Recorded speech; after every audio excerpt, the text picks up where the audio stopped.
Welcome, dear subscribers and curious listeners of my channel. Not long ago, we talked about the wildest fan theories surrounding Harry Potter. But today, I want to focus on the ones that sound far more believable. These ideas don't break the canon or twist the characters. Instead, they make the story deeper and more human. Of course, these are still just fan speculations. Take them with curiosity and a pinch of skepticism. Enjoy watching. Number 1, they knew everything. The story of Harry Potter revolves around prophecy, the one that Sybil Trelawney once spoke. But the gift of foresight doesn't belong only to humans. What if someone else already knew how the story would end? Let's go back to the beginning. The Sorcerer's Stone. Harry enters the Forbidden Forest where he finds Voldemort drinking unicorn blood. In that moment of danger, he's saved by the centaur Firenze. But his fellow centaur, Bane, reacts with fury. "What have you been telling him?" Bane roared. "Did you not see what is to come in the movements of the planets?" Harry Potter and the Sorcerer's Stone.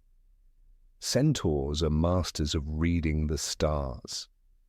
They rarely interfere in human affairs, and to them doing so means disrupting the will of the heavens. So why was Bane so angry?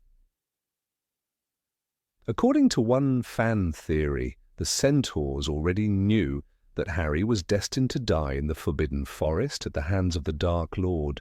By saving him, Firenze had defied the stars. Their outrage makes sense. Such an act could have changed a fate written in the sky. 6 years later, the prophecy came true. Harry did die in that same forest, if only briefly. And only after that did the centaurs finally join the Battle of Hogwarts, as if they'd been waiting for the stars' command to be fulfilled. "Bane!" roared Hagrid. "Happy now, are you? Happy that Harry Potter's dead?" Harry Potter and the Deathly Hallows. Their silence suddenly looks less like cowardice and more like faith in destiny. Number 2, luck was on his side. Barty Crouch Jr. pulled off one of the most insane crimes in Hogwarts history. He didn't just escape from Azkaban, he infiltrated the school, impersonated Alastair Moody, and fooled everyone, even Dumbledore. But how? Polyjuice potion alone couldn't possibly explain such a flawless disguise. That's where another theory comes in, the use of Felix Felicis, the liquid luck potion. It's unlikely Barty drank it constantly. It's too rare, complex and dangerous in high doses, but using it once, at the very start of his mission when every mistake could cost him everything. That makes perfect sense. A few drops of Felix could have made every circumstance align perfectly. Guards distracted, doors unlocked, and Dumbledore's suspicion momentarily dulled. After that, Barty relied on his acting and the knowledge he extracted from the real Moody. I kept him alive under the Imperious Curse. I had to question him about his habits and past, so that I could fool even Dumbledore, Harry Potter, and the Goblet of Fire. And he did fool him. Sometimes all it takes is one potion and one perfect moment of luck. Number 3, the Curse of the Seer. Sybil Trelawney looks every bit the fraud. The incense, the beads, the trembling voice, the gloomy forecasts. Her students mock her, her colleagues barely tolerate her. But something about her doesn't quite add up. Her small predictions come true far too often to be pure coincidence. Officially, she has made only 2 real prophecies, both during trances, both witnessed by others, but what if there were many more? Trelawney remembers nothing from her trances unless someone happens to hear her. She lives in isolation in her tower, rarely leaves her rooms, avoids people. The perfect setup for prophecies no one ever hears. What if she's been foretelling the future all along, unseen, unheard, unrecorded? If that's true, then there could be dozens of forgotten prophecies scattered across the story of Harry Potter. Some might already have come to pass, but the only witness to them, Sybil herself, would never know. Number 4. Love in a Bottle. The 6th book, The Half-Blood Prince, is practically drenched in love potions. Fred and George sell them in their shop, students gossip about them, and even Slughorn's class experiments with their effects. Romilda Vane tries to spike Harry with one, but, as we know, Ron ends up drinking it instead. And that's when fans noticed something curious. In the very same book, Harry suddenly realizes his feelings for Ginny. Coincidence? "Do they work?" Ginny asked. "Oh, they work," said Fred, "for up to 24 hours depending on the boy's weight and the attractiveness of the girl." Harry Potter and the Half-Blood Prince. Ginny had loved Harry for years, and potion-making ran in her family. From Molly to the twins, the Weasleys were no strangers to brewing things that shouldn't exist. And Ginny often helped her mother in the kitchen. A few drops in the soup, the tea, or the pumpkin juice, it wouldn't be hard. Of course, there's no proof. Love potions require regular doses, and Harry was away from Ginny for long stretches. His affection clearly didn't fade. But maybe the potion wasn't meant to create love, just to awaken it. To push Harry past his hesitation, make him notice what was already in his heart. And once it worked, Ginny simply stopped using it.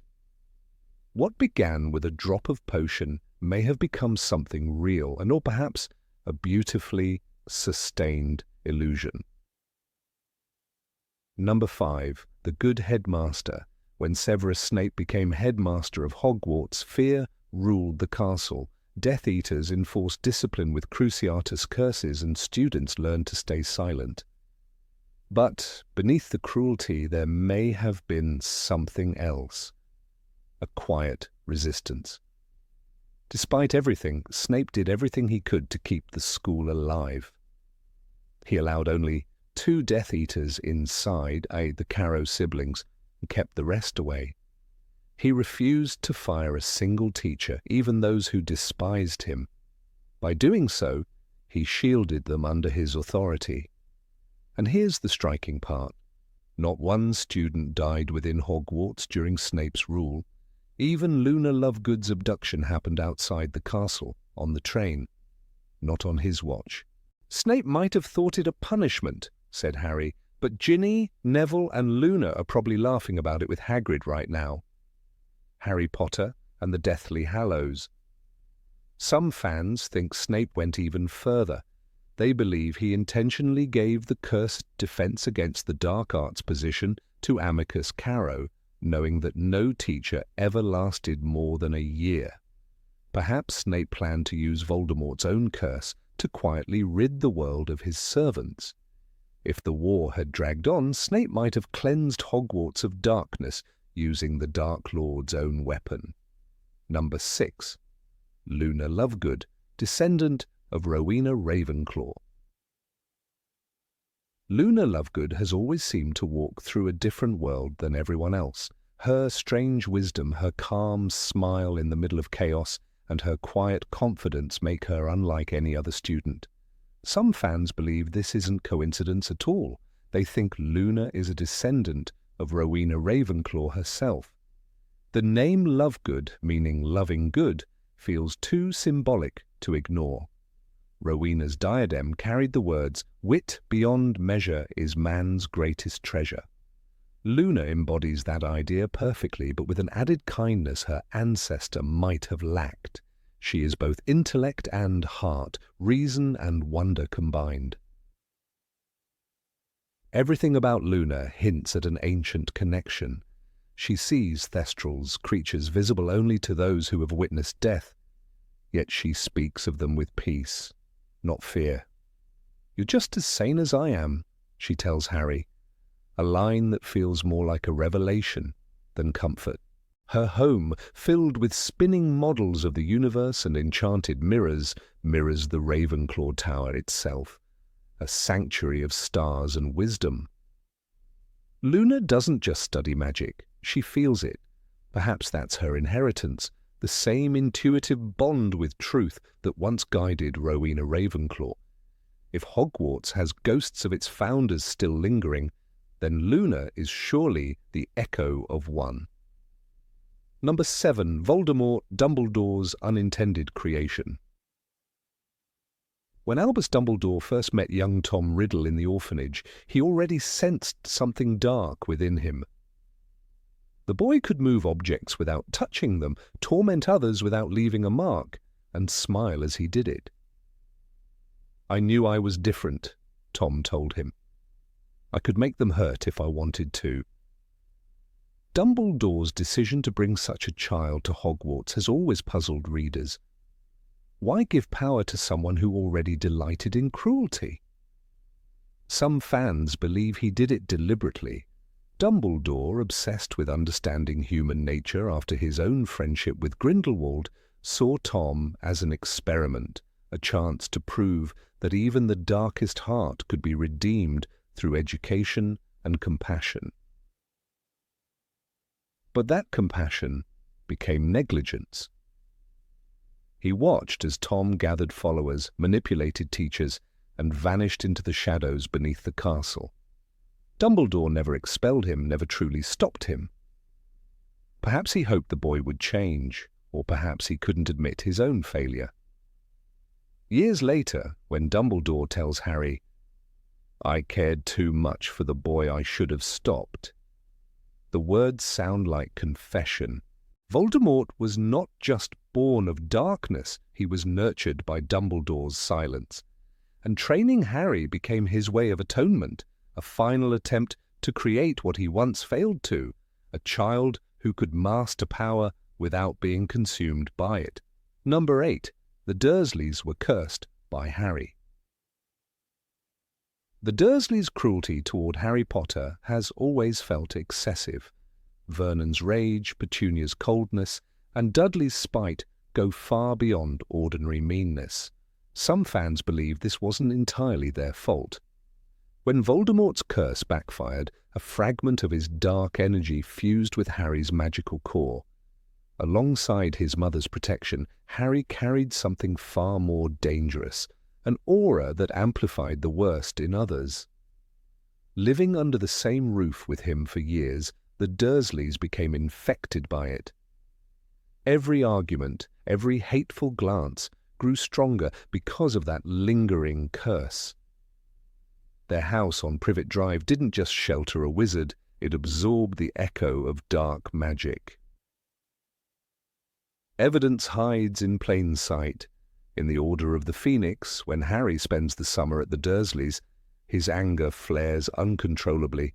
"I don't want to be here! I don't want to be with you!" he shouts, and the very air trembles. Moments like that suggest his emotions ripple with unstable power. Once Harry finally leaves for good, the Dursleys' hatred fades into silence. Perhaps Petunia's parting glance, half fear, half sorrow, wasn't for the nephew she despised, but for the curse she felt breaking at last. When the boy who carried darkness walked out their door, the house finally exhaled.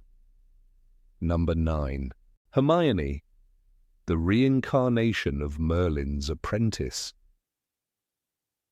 Hermione Granger has always felt different. Her intelligence is more than talent. It feels ancient, instinctive, as if she remembers the world before books were even written. Some fans believe she is the reincarnation of one of Merlin's disciples, perhaps Morgan Le Fay herself. It sounds far-fetched, yet the pieces fit. Hermione's natural command of spells, her resistance to dark arts, her suspicion toward prophecy, these traits belong to a witch who once studied beside the greatest wizard who ever lived. She doesn't just learn magic, she understands it. In The Prisoner of Azkaban, Professor Lupin says to her, "You're the cleverest witch of your age." But what if that brilliance is memory, not intellect? When she masters complex spells far beyond her year, like the Protean charm, even her professors are surprised. It's as though she's relearning magic she once knew centuries ago. The way she waves her wand, the precision of her incantations, it all feels practiced, remembered, not discovered. The time turner becomes the strongest symbol of this theory. It's not just a tool for attending extra classes, it's a mirror of her soul. By turning time itself, she metaphorically reconnects with the past. We must be very careful, McGonagall warns her. No one is meant to change time. Yet Hermione does it flawlessly, as if she's done it before. Maybe she really has. Maybe each turn of the hourglass brings her closer to who she once was, a powerful witch from the age of legends, reborn to walk the halls of Hogwarts again. Number 10. Neville Longbottom, the true, chosen one. Neville Longbottom was never supposed to be the hero. He was clumsy, shy, and often the target of laughter, but behind his timid nature lay a quiet strength that few noticed. Professor Trelawney's prophecy spoke of a boy born as the 7th month dies, whose parents had defied the Dark Lord 3 times. Both Harry Potter and Neville fit that description. Dumbledore knew it, even Voldemort knew it. He simply chose Harry. But what if that choice was the mistake that sealed his fate? Neville's story mirrors Harry's, yet his path is lonelier. He grew up without parents, raised by his strict grandmother, Augusta Longbottom. His parents, Alice and Frank, were tortured into madness by Bellatrix Lestrange. Still, Neville never gave in to hatred. He fought not for glory, but because it was right. In the Order of the Phoenix, when he trains with Dumbledore's army, his wand trembles, yet his voice does not. He says, "Oh, I'll join you. I want to fight." That simple line reveals everything about him. A boy who learned courage through pain. And in the Deathly Hallows he fulfills the prophecy in his own way. When all seems lost, when even Harry has fallen, Neville steps forward. With the sword of Gryffindor in his hands, he faces Nagini, Voldemort's last Horcrux, and cuts off her head. And something gold flashed, Rowling writes, and the snake flew high into the air, falling to the ground in 2 pieces. The prophecy is complete. The one who was overlooked ends up striking the final blow. Perhaps the real chosen one was never the boy who lived, but the boy who never gave up. Number 11, Argus Filch, a wizard who lost his magic. Argus Filch has always been one of the most disliked figures at Hogwarts.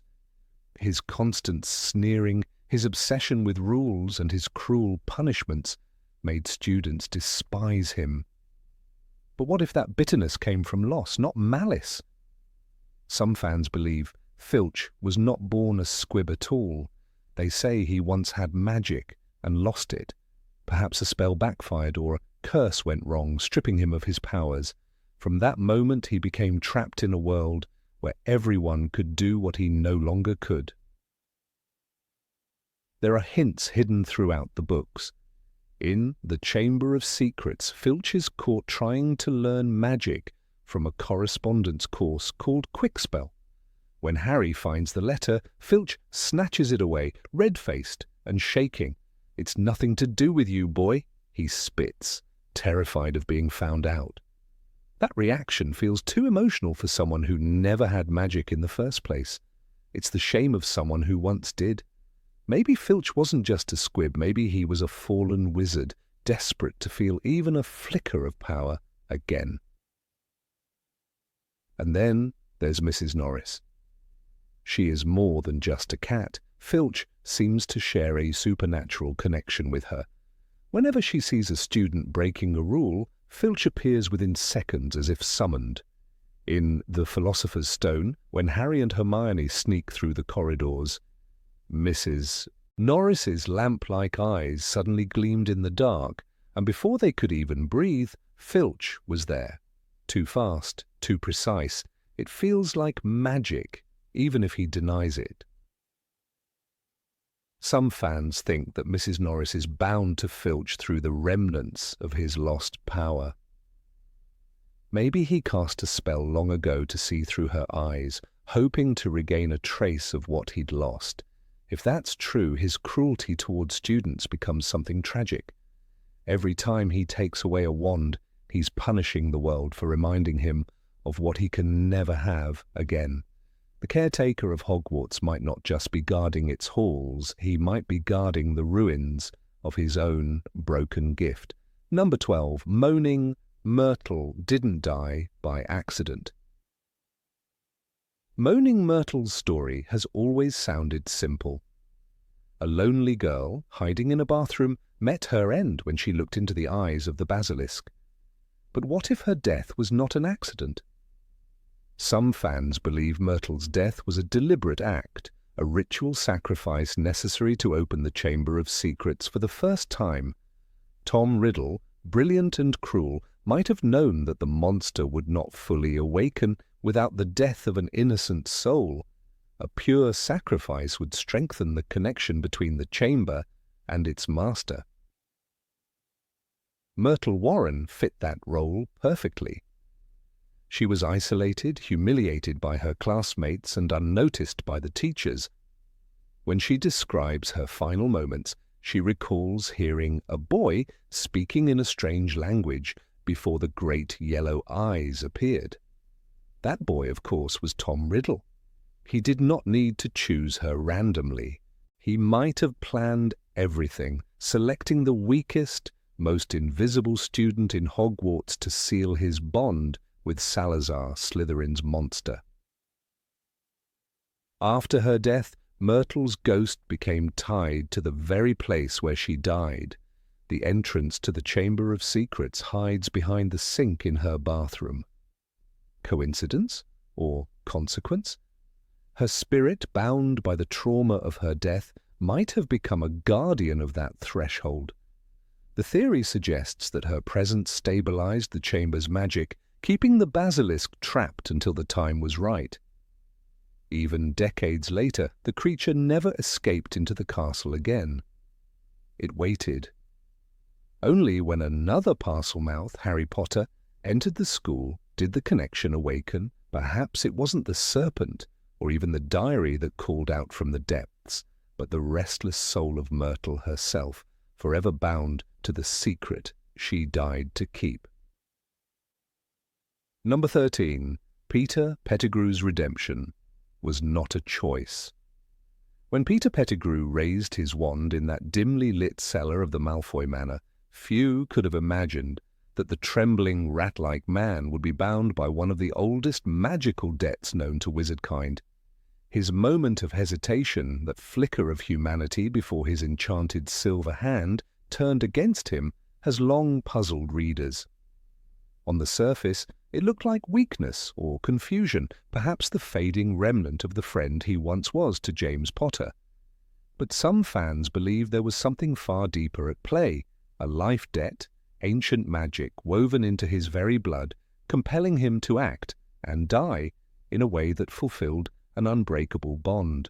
The seeds of this strange destiny were planted years earlier in the events of Harry Potter and the Prisoner of Azkaban. There, Harry, driven by a sense of mercy, stopped Sirius Black and Remus Lupin from killing Pettigrew. Despite the horror of betrayal, after all, this was the man who had delivered James and Lily Potter to Voldemort.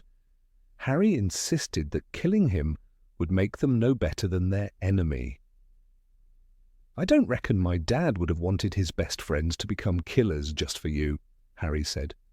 Those words, born from compassion, sealed something powerful in the magical world.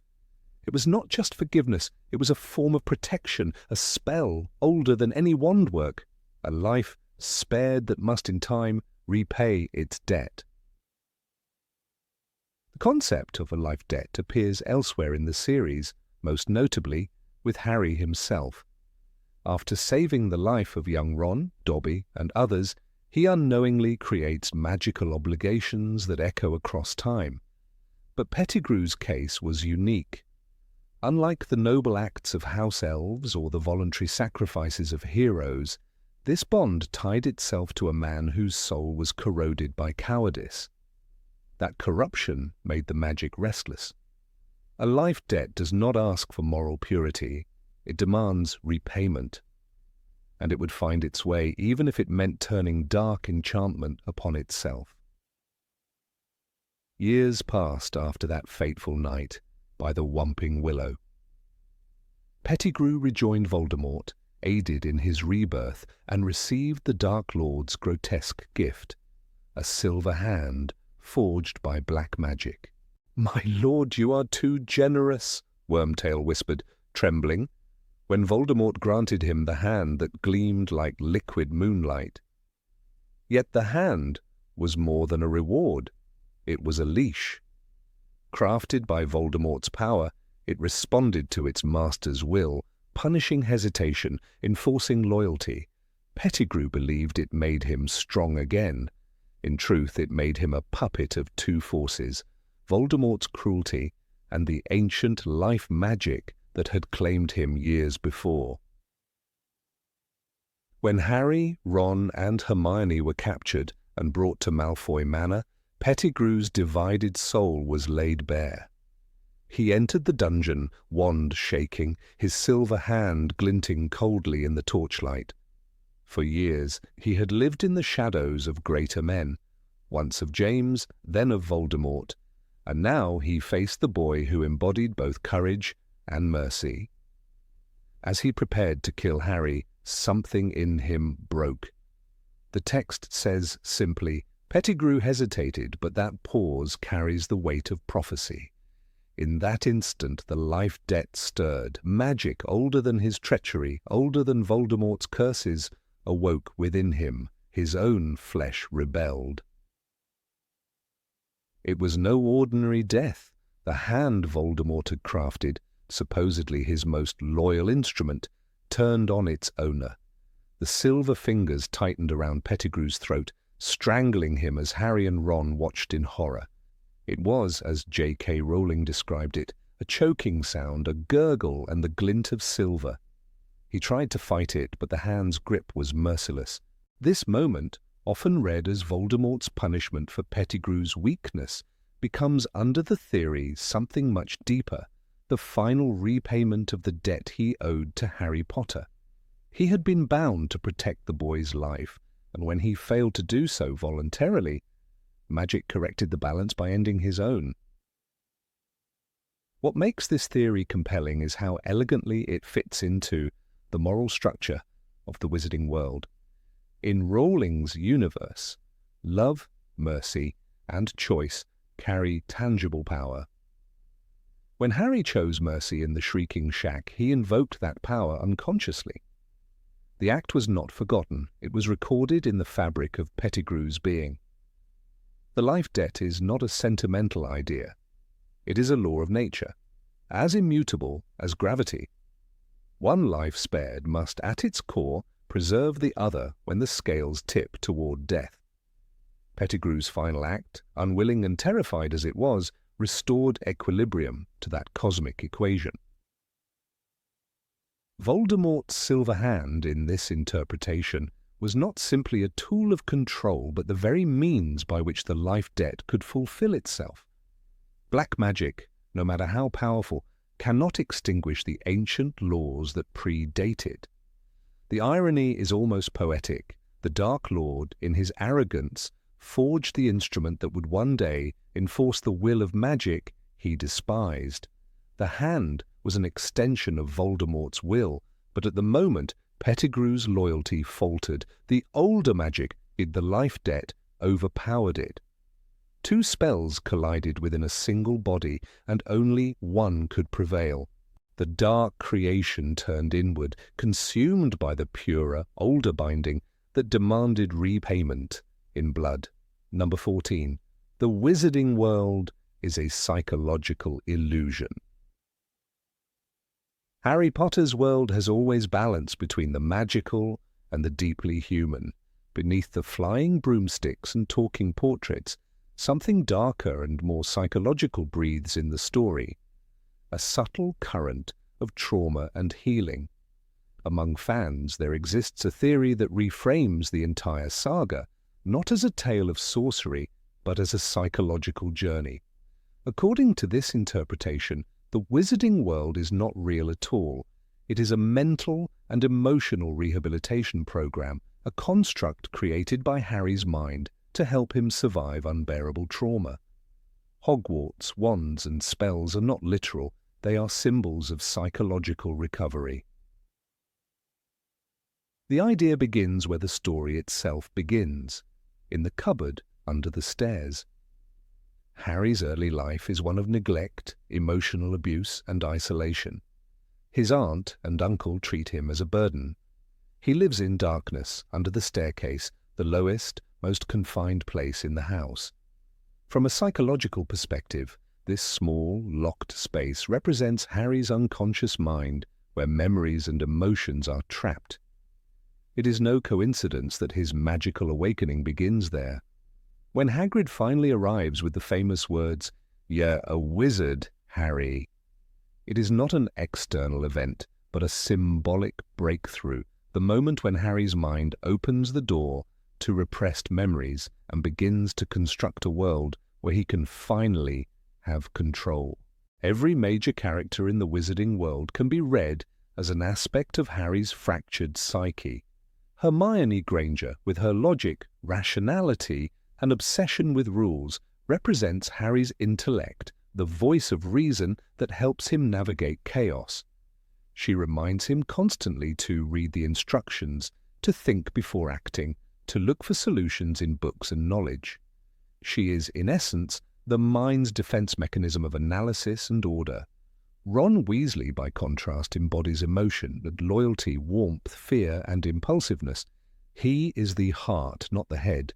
He feels deeply and acts instinctively, even when reason says otherwise.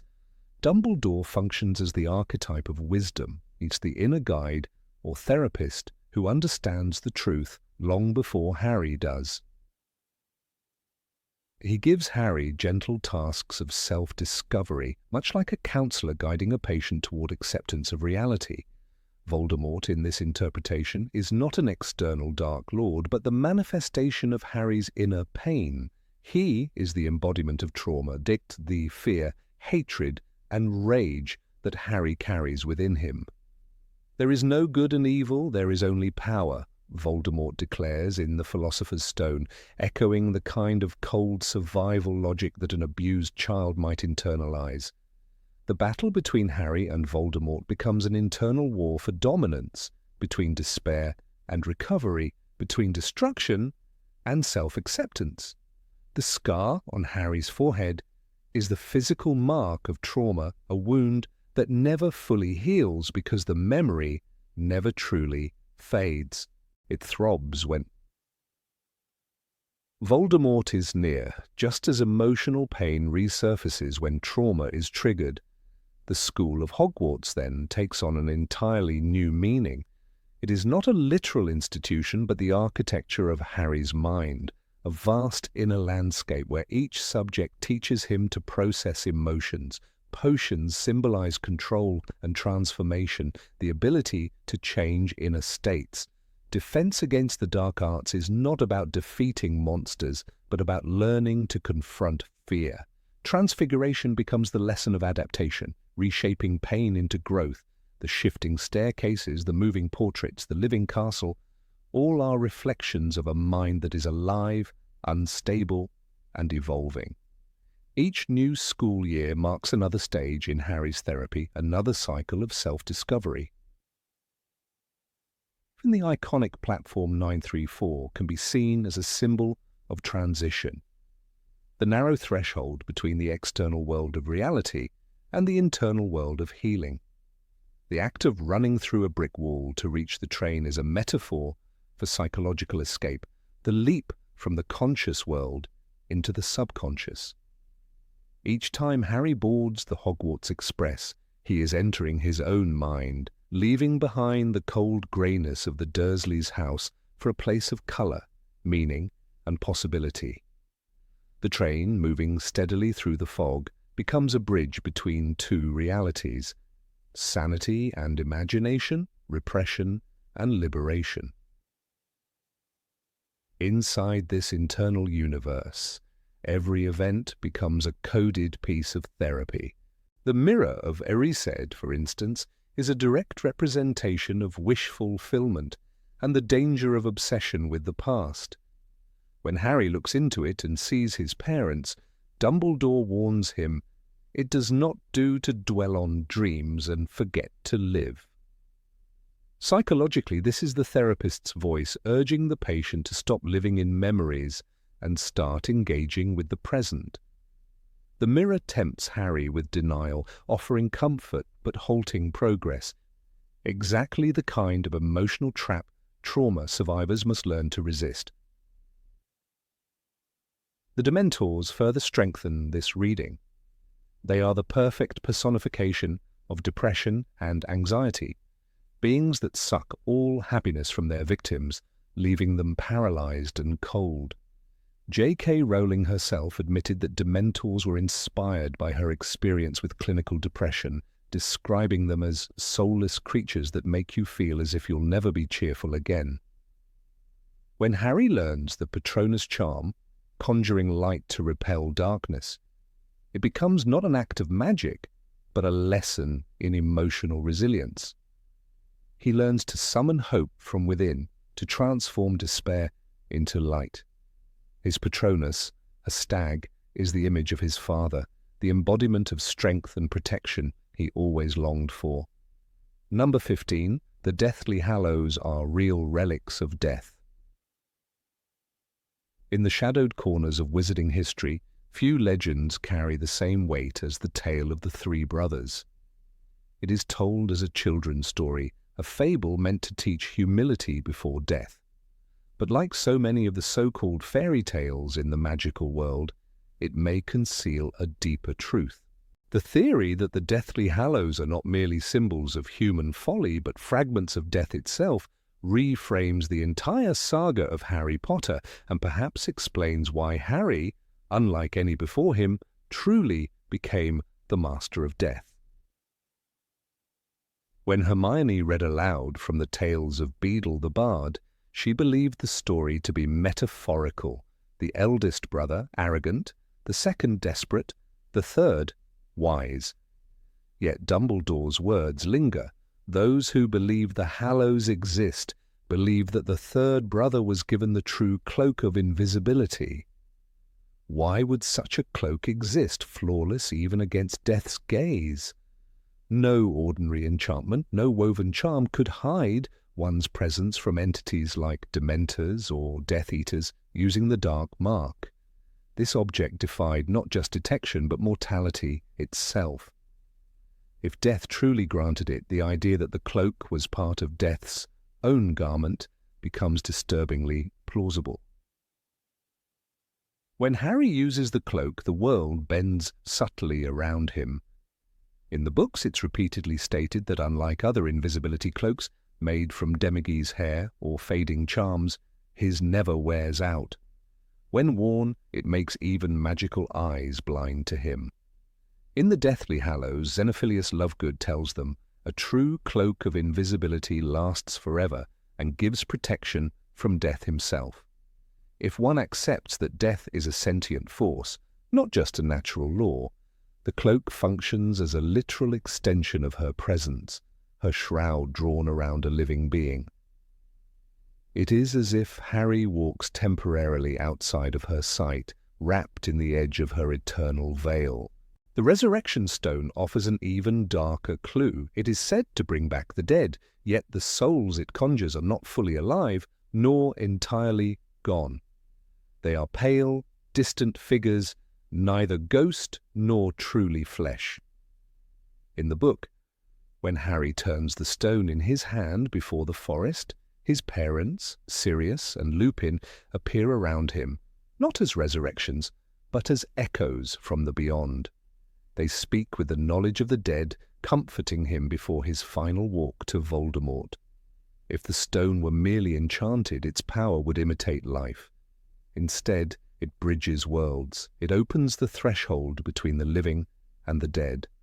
That is not the power of magic, but the pulse of death itself. Imagine the stone as death's heart, beating faintly, allowing the living to feel the echo of her domain. When Cadmus Peverell used it to summon his lost beloved, her image was cold and sad, as though she belonged to another world. That sorrow is not conjured, it is real. The user of the stone experiences death's perception, not life's. It is a relic of empathy, granting mortals a glimpse through death's own eyes. When Harry holds it, the moment becomes almost sacred. "You've been so brave," his mother whispers. Yet it is not Lily Potter speaking. It is Death herself, using the faces of the lost to prepare him for reunion. The Elder Wand completes the Trinity, and its story, too, aligns with this darker origin. The wand that must always win, Ollivander calls it. Its allegiance shifts with death. It craves mastery through blood.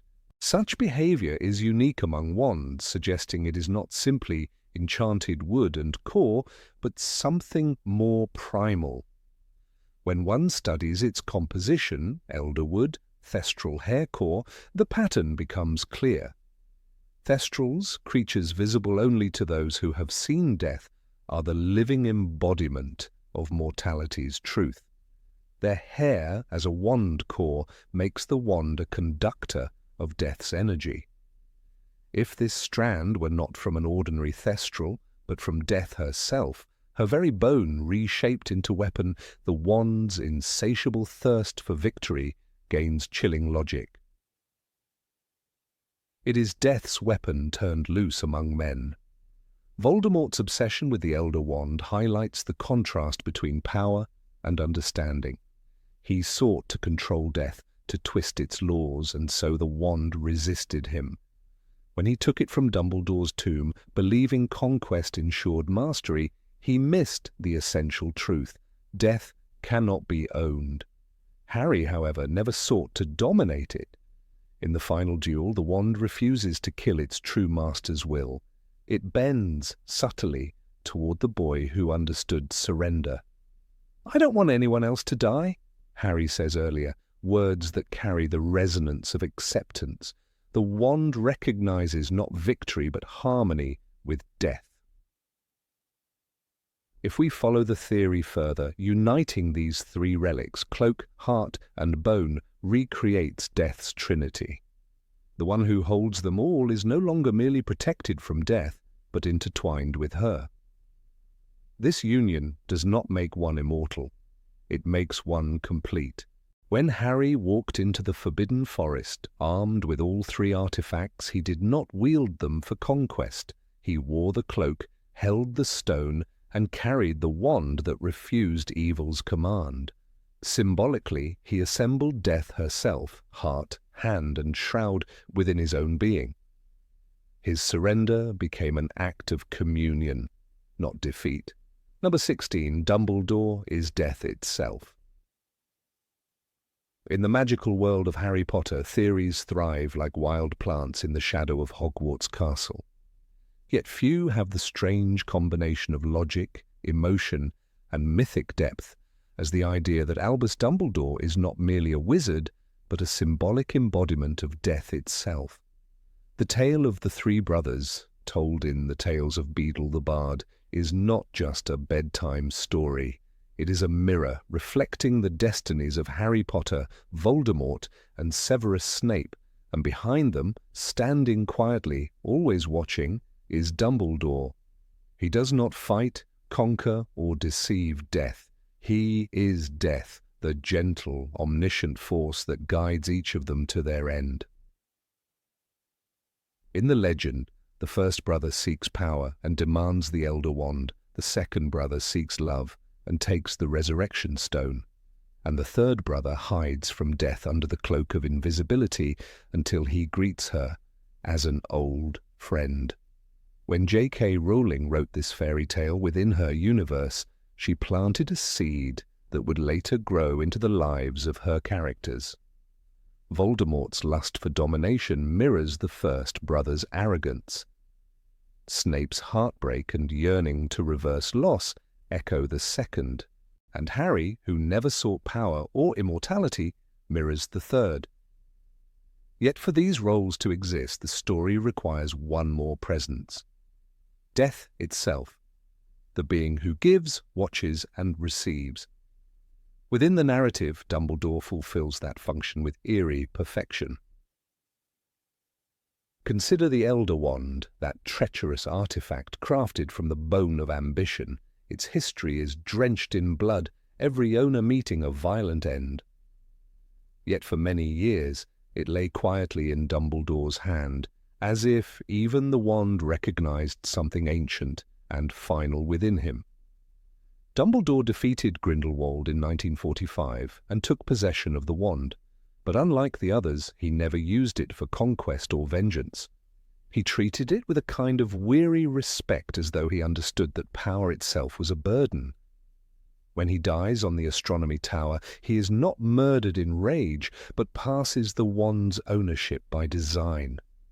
"Severus, please," he whispers, not as a plea for life, but as a request to orchestrate the inevitable.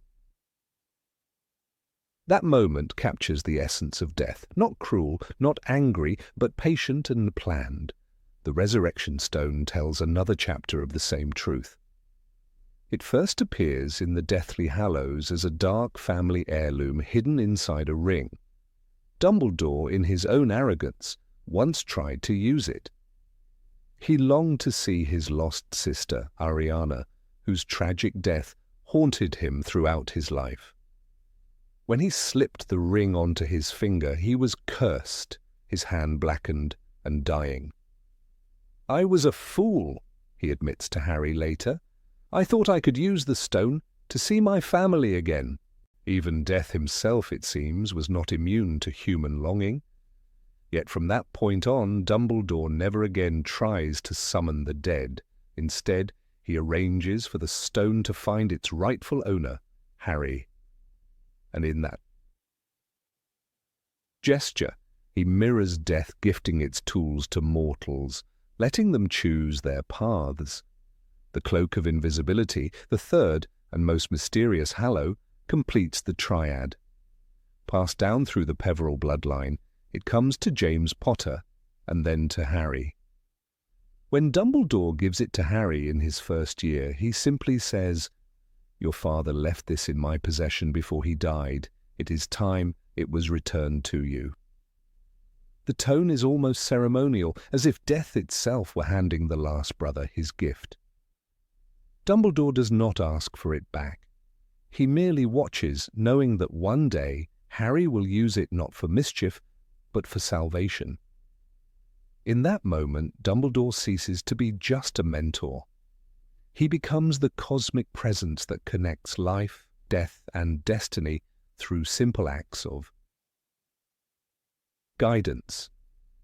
It is in Harry Potter and the Deathly Hallows that the parallels between Dumbledore and death crystallize most powerfully. When Harry walks into the Forbidden Forest to die, he carries the Resurrection Stone and the knowledge that he must face Voldemort unarmed. The scene is chillingly calm. He was not afraid.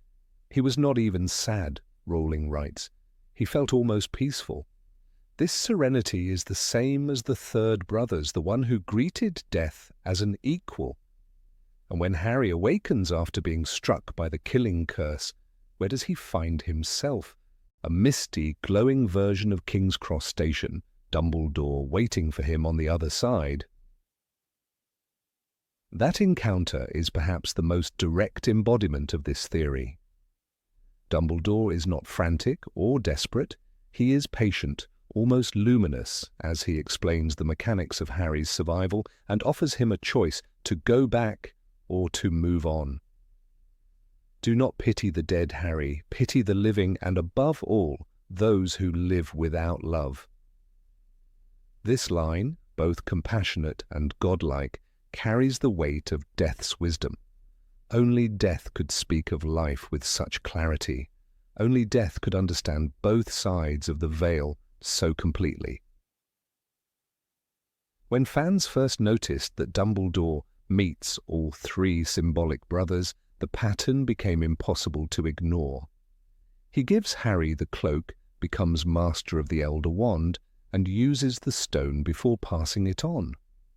More importantly, he encounters each of the three characters who mirror the brothers. With Voldemort, he is the calm, unseen adversary who lets arrogance destroy itself. With Snape, he is the silent witness to love's torment, orchestrating his final sacrifice. And with Harry, he is the gentle guide, ushering him to the edge of death and back again. In every case, he does not interfere violently. He simply waits, just as death waits.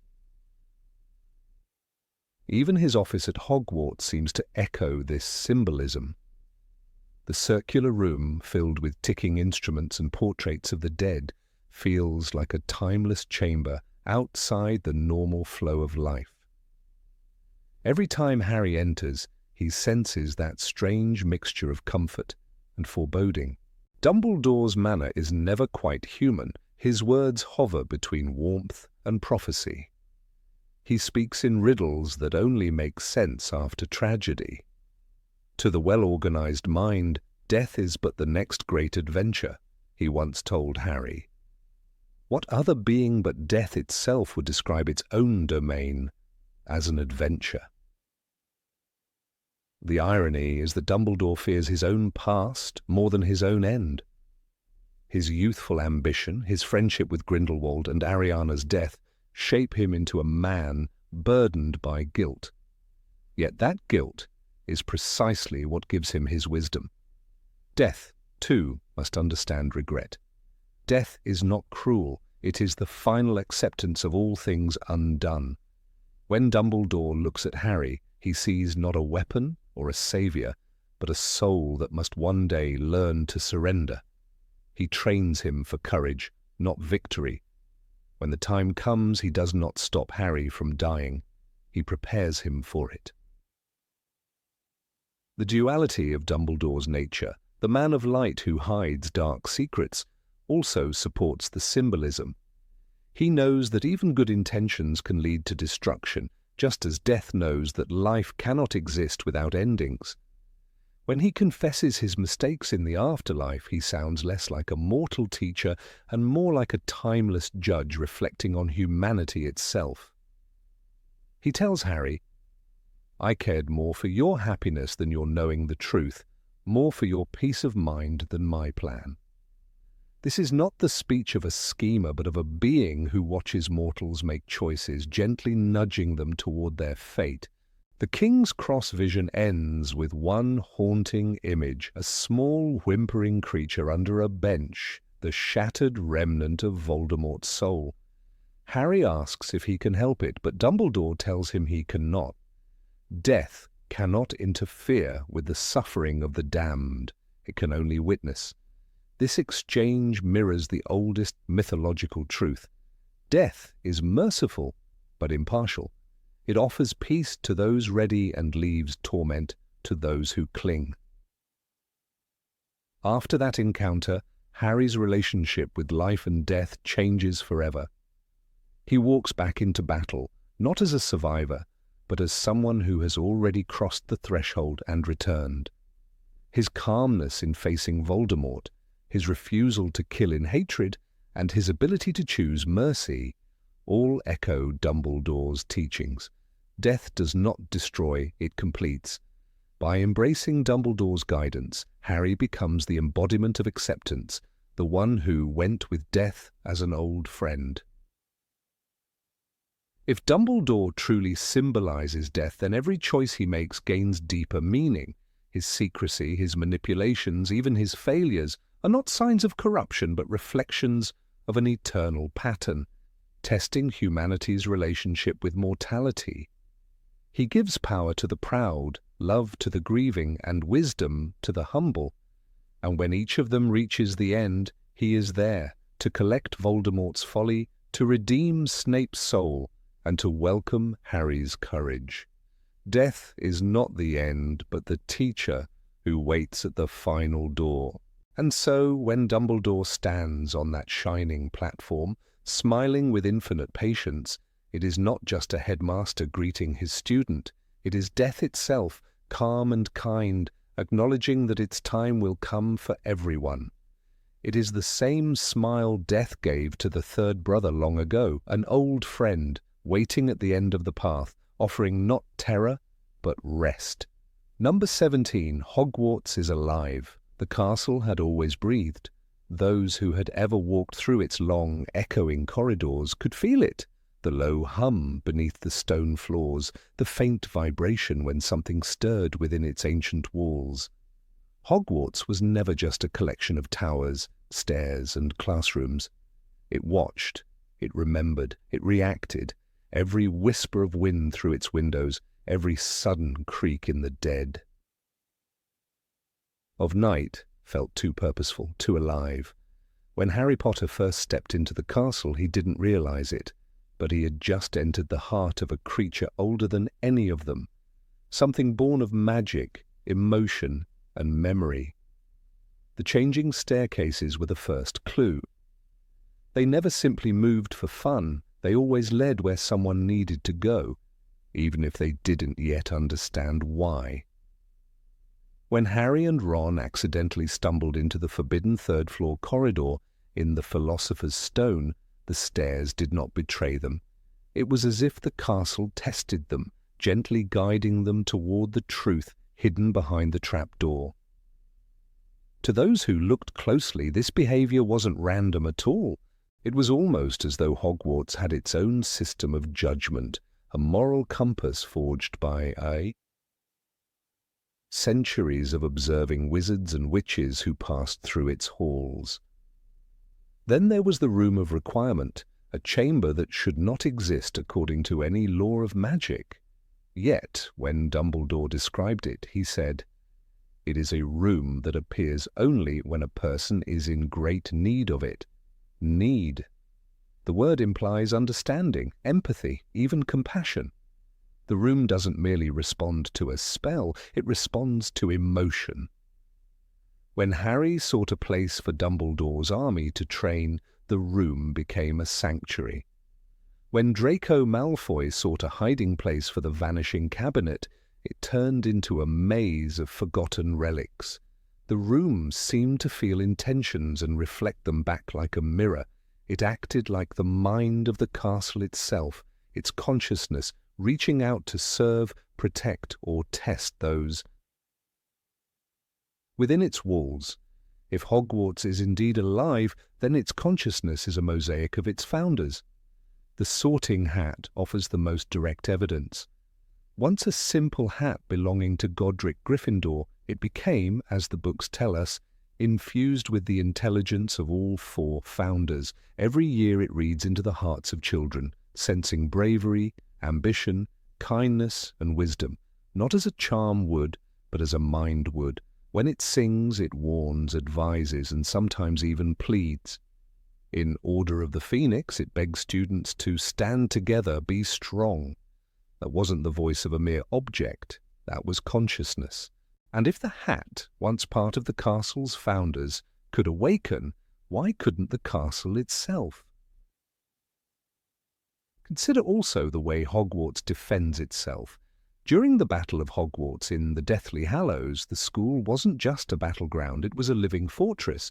The statues and suits of armor sprang to life, moving not with mechanical obedience, but with purpose. The walls themselves seemed to fight back, shifting and closing off corridors to block Death Eaters. McGonagall's spell, Ahir Totem Locomotor, didn't just animate the statues, it woke them up. "Hogwarts is threatened," she cried, and it was as though the castle heard her. That night, the castle wasn't simply defending students, it was defending itself, a living thing struggling to survive. There's another strange pattern. The castle rejects what it doesn't want.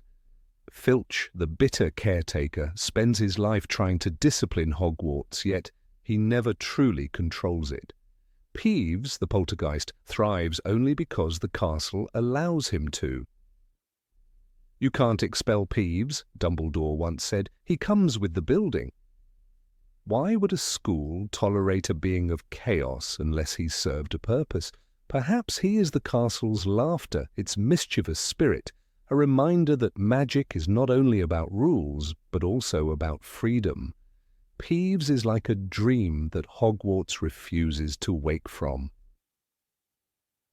The Forbidden Forest stands as another extension of this sentient system. Though technically beyond the castle walls, it acts as Hogwarts' natural barrier, filled with creatures that challenge the courage, compassion, and morality of those who enter. From the acromantulas to the centaurs, every being seems to participate in some ancient pact of guardianship. The forest is both a test and a protection. When Umbridge chased Harry and Hermione into it, the forest didn't harm the innocent, it punished arrogance. The castle, through its living surroundings, ensured balance. Hogwarts' refusal to allow certain spells or actions inside its walls further supports the theory of its intelligence. The Fidelius charm, the apparition ban, the unpredictable magic interference, all are signs of an environment that actively regulates itself. It's as though Hogwarts enforces its own laws of nature. In Half-Blood Prince, Dumbledore reminded Harry, "You cannot apparate or disapparate inside Hogwarts." This wasn't because of a ministry decree, it was because Hogwarts itself decided so. Magic within magic, self-regulating, self-defending, like an immune system rejecting foreign intrusion. Even more telling are the times when the castle hides secrets until it is ready to reveal them. The Chamber of Secrets remained sealed for centuries, waiting for the right, or perhaps wrong, moment to open. When Harry faced the basilisk beneath the school, he wasn't merely confronting a monster, but awakening an old wound in the castle's memory. The chamber wasn't simply a hidden room. It was the buried consciousness of Salazar Slytherin, a dark memory the castle could never fully forget. Perhaps Hogwarts allowed it to be discovered when it sensed that the heirs of courage and purity, like Harry and Ginny, could finally bring balance. In Prisoner of Azkaban, when Sirius Black breaks into Hogwarts, the castle reacts as though it senses a disturbance. Portraits whisper, doors seal, and the fat lady's canvas is shredded. The panic that spreads through the school isn't only human, it feels instinctive, like a creature curling into itself in fear. Later, when Dumbledore assures everyone that the castle will not fall while those who love it stand to defend it, he isn't being poetic. He's describing a bond of loyalty, a magical symbiosis between Hogwarts and those who dwell within. The castle's architecture itself defies static logic. New corridors appear, old ones vanish, portraits move between frames as though they travel through veins. The ghosts who roam its halls, nearly headless Nick, the Grey Lady, the Bloody Baron, are not merely trapped souls, they are part of the castle's memory network, fragments of its consciousness that whisper stories and warnings. The Grey Lady, Helena Ravenclaw, literally holds one of the castle's greatest secrets, the location of the lost diadem. Hogwarts keeps knowledge through her, it remembers through her. Each ghost is like a neuron in a vast ancient mind. Students who leave Hogwarts never quite leave it. Harry, Hermione, and Ron felt it each time they returned. The walls seemed to recognize them. In Deathly Hallows, when Harry enters the castle for the final time, the passageways open for him without resistance. Even the Room of Requirement transforms itself to accommodate his mission. It was as if the castle knew this was the end game it had prepared for all along. The school had watched him grow from a boy to the one destined to defeat the darkness.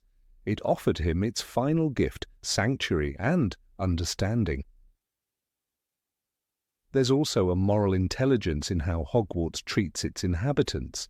The staircases may lead a student astray if their intentions are dishonest, while doors refuse to open when deceit lingers in the air. When Fred and George Weasley unleashed chaos with their fireworks to mock Umbridge's rule, the castle seemed to cooperate. Doors opened, walls echoed, and the air itself vibrated with laughter. The rebellion wasn't just human, it was architectural. Hogwarts stood with them. The magic of the school aligned with the spirit of resistance, as if defying tyranny was part of its very design. When Voldemort finally entered its grounds, the castle fought with everything it had. The enchanted stone cracked, the portraits screamed, and the very air shook. Even as destruction rained down, it was impossible to shake the feeling that the castle chose its fate, to stand, to fall, and to rise again through the loyalty of those who loved it. In the end, Hogwarts was not destroyed. Like a living organism, it regenerated, healing its wounds after the war.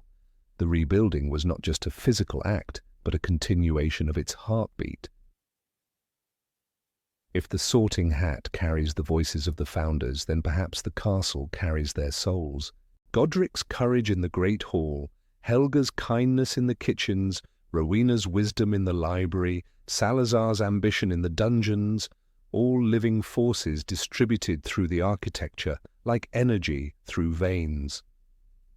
The founders didn't merely create Hogwarts, they became it. Every stone is imbued with intention, every corridor remembers, and every year, as new generations arrive, the castle watches them, shaping them quietly, ensuring that magic, in all its contradictions, continues to live. When the night grows silent and only the portraits whisper, one can almost hear the pulse of Hogwarts beneath the floors, a rhythm older than time, steady and patient. It waits, learns, and loves in its own way. For Hogwarts was never just a place of learning. It was the teacher itself, the invisible guardian, the living mind behind every mystery. And perhaps that is the greatest secret J.K. Rowling ever hid between the lines, that the castle which sheltered generations of wizards was, and always will be, alive. Number 18. Nagini was once human. There is something haunting about the idea that the serpent who slithered beside Voldemort was once human. Not a monster born of the earth, but a woman, cursed, suffering, and conscious until the last shred of her soul dissolved into scales. In Fantastic Beasts, The Crimes of Grindelwald, the name Nagini gained an entirely new weight. We saw her not as a creature of instinct, but as a maledictus, a woman bound by blood to a curse that would one day turn her into a serpent forever. Her transformation was not an act of evil, but a tragedy written into her bloodline. It made the creature who would later serve the Dark Lord no longer just an instrument of death, but a victim trapped between humanity and monstrosity.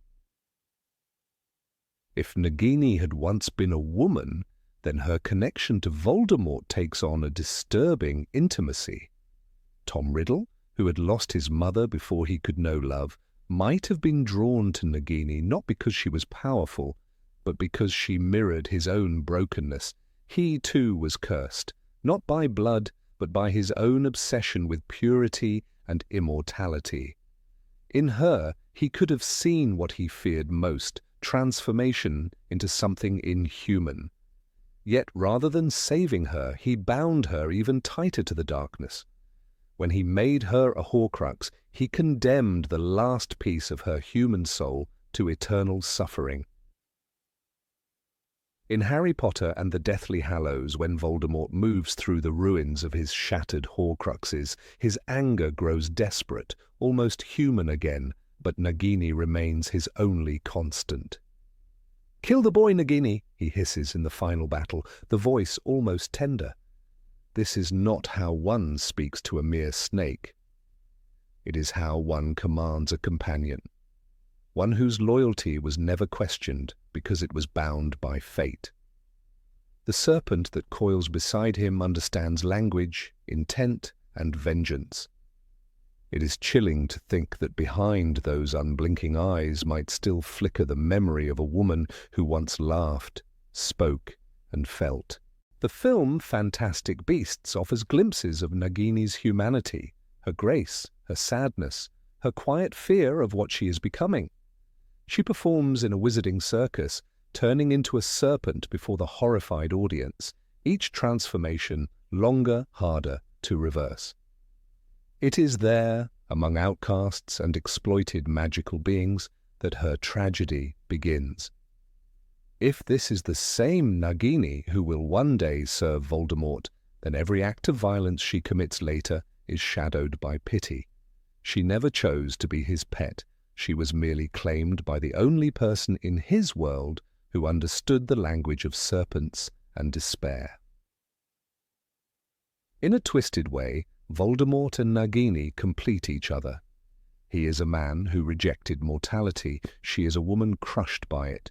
His transformation was born of pride, hers of inevitability. Together they embody two faces of damnation, one chosen, one cursed. When fans point to their bond, it is not affection they see, but recognition. Both are remnants of humanity imprisoned in monstrous forms. The serpent beside him is more than a servant. She is his reflection, silent and loyal, the last remnant of empathy that he will one day destroy.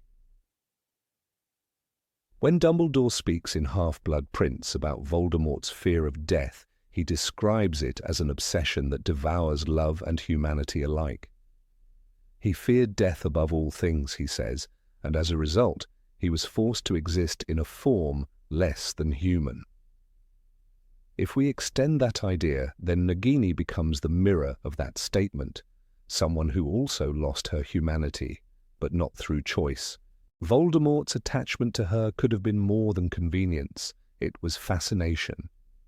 In her irreversible curse, he saw the perfect embodiment of his philosophy. She had already crossed the line he intended to cross, the line beyond which there is no return to the human soul. The act of turning Nagini into a Horcrux may have been the darkest symbolic gesture of Voldemort's entire existence. To create one, he had to murder, an act that splits the soul. But in this case, the victim was the closest thing to a companion he ever had. By tearing his soul and binding it to hers, he effectively killed the only creature capable of understanding him. It was a ritual of self-destruction disguised as immortality. In Deathly Hallows, when he hides her within a magical shield at Hogwarts, he guards her, not just as a weapon, but as something sacred. "Protect Nagini," he commands, his voice trembling with urgency. That trembling betrays fear, yes, but perhaps also guilt. The symbolism of the serpent has always been central to Voldemort's identity. The House of Slytherin, the Parseltongue gift, the association with rebirth and temptation, all converge in Nagini. She is not just his companion, she is his sigil come alive. Yet within that symbol lies irony. Serpents shed their skin to renew themselves, but Nagini's transformation was final. There would be no renewal, no return to human form. In Voldemort's pursuit of endless rebirth, he ignored the lesson her existence offered.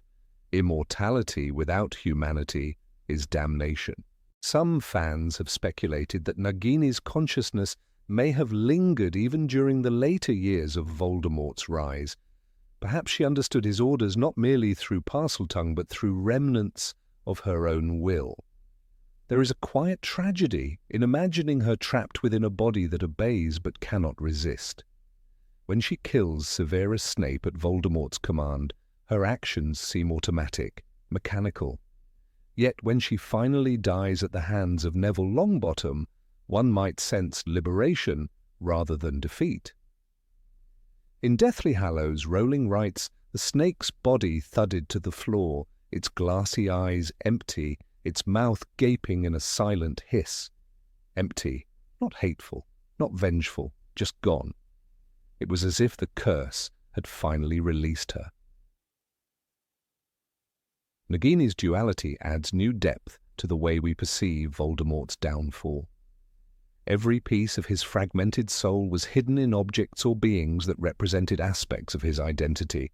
The diary, his vanity; the ring, his lineage; the locket, his ambition; the cup, his greed; the diadem, his intellect; Harry, his fear; and Nagini, his final tie to empathy. When she died, the last emotional tether binding him to any trace of compassion vanished. From that moment, he was not a man corrupted by evil. He was evil embodied, stripped of every human impulse except rage. Rowling's world often plays with moral symmetry, and Nagini's story aligns perfectly with that theme. The Maledictus curse is hereditary, passed from mother to daughter, a cruel reflection of how trauma and darkness perpetuate through generations. In Voldemort's own life, the sins of his parents shaped him irrevocably: a loveless union, a father's abandonment, a mother's death. In a way, both Nagini and Voldemort are victims of inherited fate. He was born of a love potion, incapable of genuine affection. She was born of a blood curse, incapable of escaping her monstrous destiny. Their meeting was not coincidence, but cosmic irony. The tragedy deepens when we consider how Voldemort never saw in Nagini the humanity she once possessed. To him, she was a weapon, a vessel, a Horcrux. Yet unconsciously, he may have recognized in her the echo of what he had lost. He surrounded himself with Death Eaters, men who feared and adored him. But only Nagini remained close enough to touch, to listen, to understand. The serpent curled around his shoulders was the closest thing he had to intimacy. But in making her a container for his soul, he destroyed that intimacy forever. The moment his essence entered hers, both ceased to be free. Even the way Voldemort communicates with her sets her apart. He does not shout, nor does he command in the same cold tone he uses with his followers. His Parseltongue whispers are intimate, quiet, almost private. In those moments, one can imagine that he is not talking to a creature, but to the ghost of a woman who once had a voice. The horror of it lies in the silence that follows, the silence of someone who can no longer reply. The beauty of the theory that Nagini was once human lies not in how it expands the lore, but in how it reframes Voldemort's tragedy. The boy who could never love ended up binding himself to someone who once could, and then erased that capacity from both their souls. It makes his story less about evil triumphing and more about empathy dying by degrees. When Harry confronts him in the Great Hall, the destruction of Nagini marks the true death of the man once called Tom Riddle. Every spell that follows is merely the collapse of a hollow shell. It is easy to see Voldemort as a monster, but monsters are rarely born. They are made, often by their own choices. Nagini, on the other hand, was shaped by fate and suffering. Together they embody the two faces of damnation that Rowling's universe so often explores: the curse we inherit and the curse we create. And when Neville's blade severs Nagini's head, it cuts through more than flesh. It ends the last echo of the Dark Lord's humanity. Her death is not merely a victory for Harry Potter. It is a release for both of them, the serpent and the master, bound together in sin and sorrow until death finally sets them free. Number 19. Lily Potter, the true master of the Elder Wand. Few theories in the Harry Potter universe have stirred as much quiet fascination as the idea that Lily Potter, not Harry, not Dumbledore, and certainly not Voldemort, was the true master of the Elder Wand. It is a claim that challenges the very foundations of what fans have long believed about wand lore and the climactic duel in the Great Hall. Yet, when one looks closely at the chain of ownership, the emotional magic at play, and the symbolism of that night in Godric's Hollow, a startling possibility emerges. Lily's act of love might have changed the fundamental laws that governed the most powerful wand ever made. The Elder Wand, as Dumbledore explained in Harry Potter and the Deathly Hallows, knows no loyalty except to strength. It shifts its allegiance not through possession, but through conquest. A wizard does not need to physically take it, only to defeat its master. When Voldemort pried the wand from Dumbledore's tomb, he believed that act alone gave him mastery. What he did not realize was that wand lore recognizes not physical dominance, but moral and magical victory. And decades earlier, in a quiet cottage in Godric's Hollow, Lily Potter had performed an act that no duel could match. She willingly died to save her son. When Voldemort raised his wand that night, whether it was the Elder Wand or another before he obtained it, he unleashed a killing curse that should have annihilated both mother and child. But Lily's choice did something unheard of. Her death created a magical protection that repelled the curse, killing the Dark Lord's body and marking Harry with a scar that would connect them forever. Dumbledore called it the ancient magic of love, but perhaps it was something even more profound, a rewriting of magical lore itself. To have been loved so deeply, Dumbledore told Harry later, will give us some protection forever. That sentence, often treated as poetic, might in fact describe a literal change in how magic behaves when touched by self-sacrifice. Consider how the Elder Wand's allegiance functions. It bends not to cruelty or greed, but to the outcome of a confrontation. When Draco Malfoy disarmed Dumbledore on the Astronomy Tower, the wand's loyalty shifted to him, even though Draco never took it. And when Harry later wrested Draco's wand away at Malfoy Manor, the Elder Wand accepted Harry as its master. Not because of possession, but because of the magical principle of conquest. Yet what if Lily's death was itself a form of conquest, not through aggression, but through surrender? She defeated Voldemort in a way no one else ever could, by denying him the victory he sought. In wand lore, the core concept is intent. A wand aligns itself with the will that dominates the moment of conflict. Ollivander once said, "The wand chooses the wizard." But the Elder Wand, according to legend, was different. It chose the victor. The night Lily fell, Voldemort's intent was destruction. Lily's intent was protection. Her will, stronger, purer, selfless, overpowered his. In that instant she became, in the deepest magical sense, the master of death. Not through domination, but through transcendence. And because the Elder Wand is bound to the idea of death and mastery over it, it is plausible that the wand's allegiance bent toward her sacrifice, recognizing the one who had conquered death, not by evading it, but by embracing it out of love. This would explain the peculiar behavior of the Elder Wand decades later. When Voldemort wielded it against Harry, it refused to harm him. "It doesn't work properly for me. It never has," Voldemort hissed in frustration. Readers often attribute this to Harry's technical ownership, since he disarmed Draco, who had earlier disarmed Dumbledore. But the deeper layer of magic might stretch further back, to the very essence of what the wand had become after Lily's act. By sacrificing herself, she infused the wand's destiny with the power of love rather than death. From that night onward, the Elder Wand ceased to be the instrument of slaughter it was forged to be. It is revealing that Dumbledore himself, the most powerful wizard of his age, never truly mastered the wand's nature. Though he wielded it, he also recognized its curse.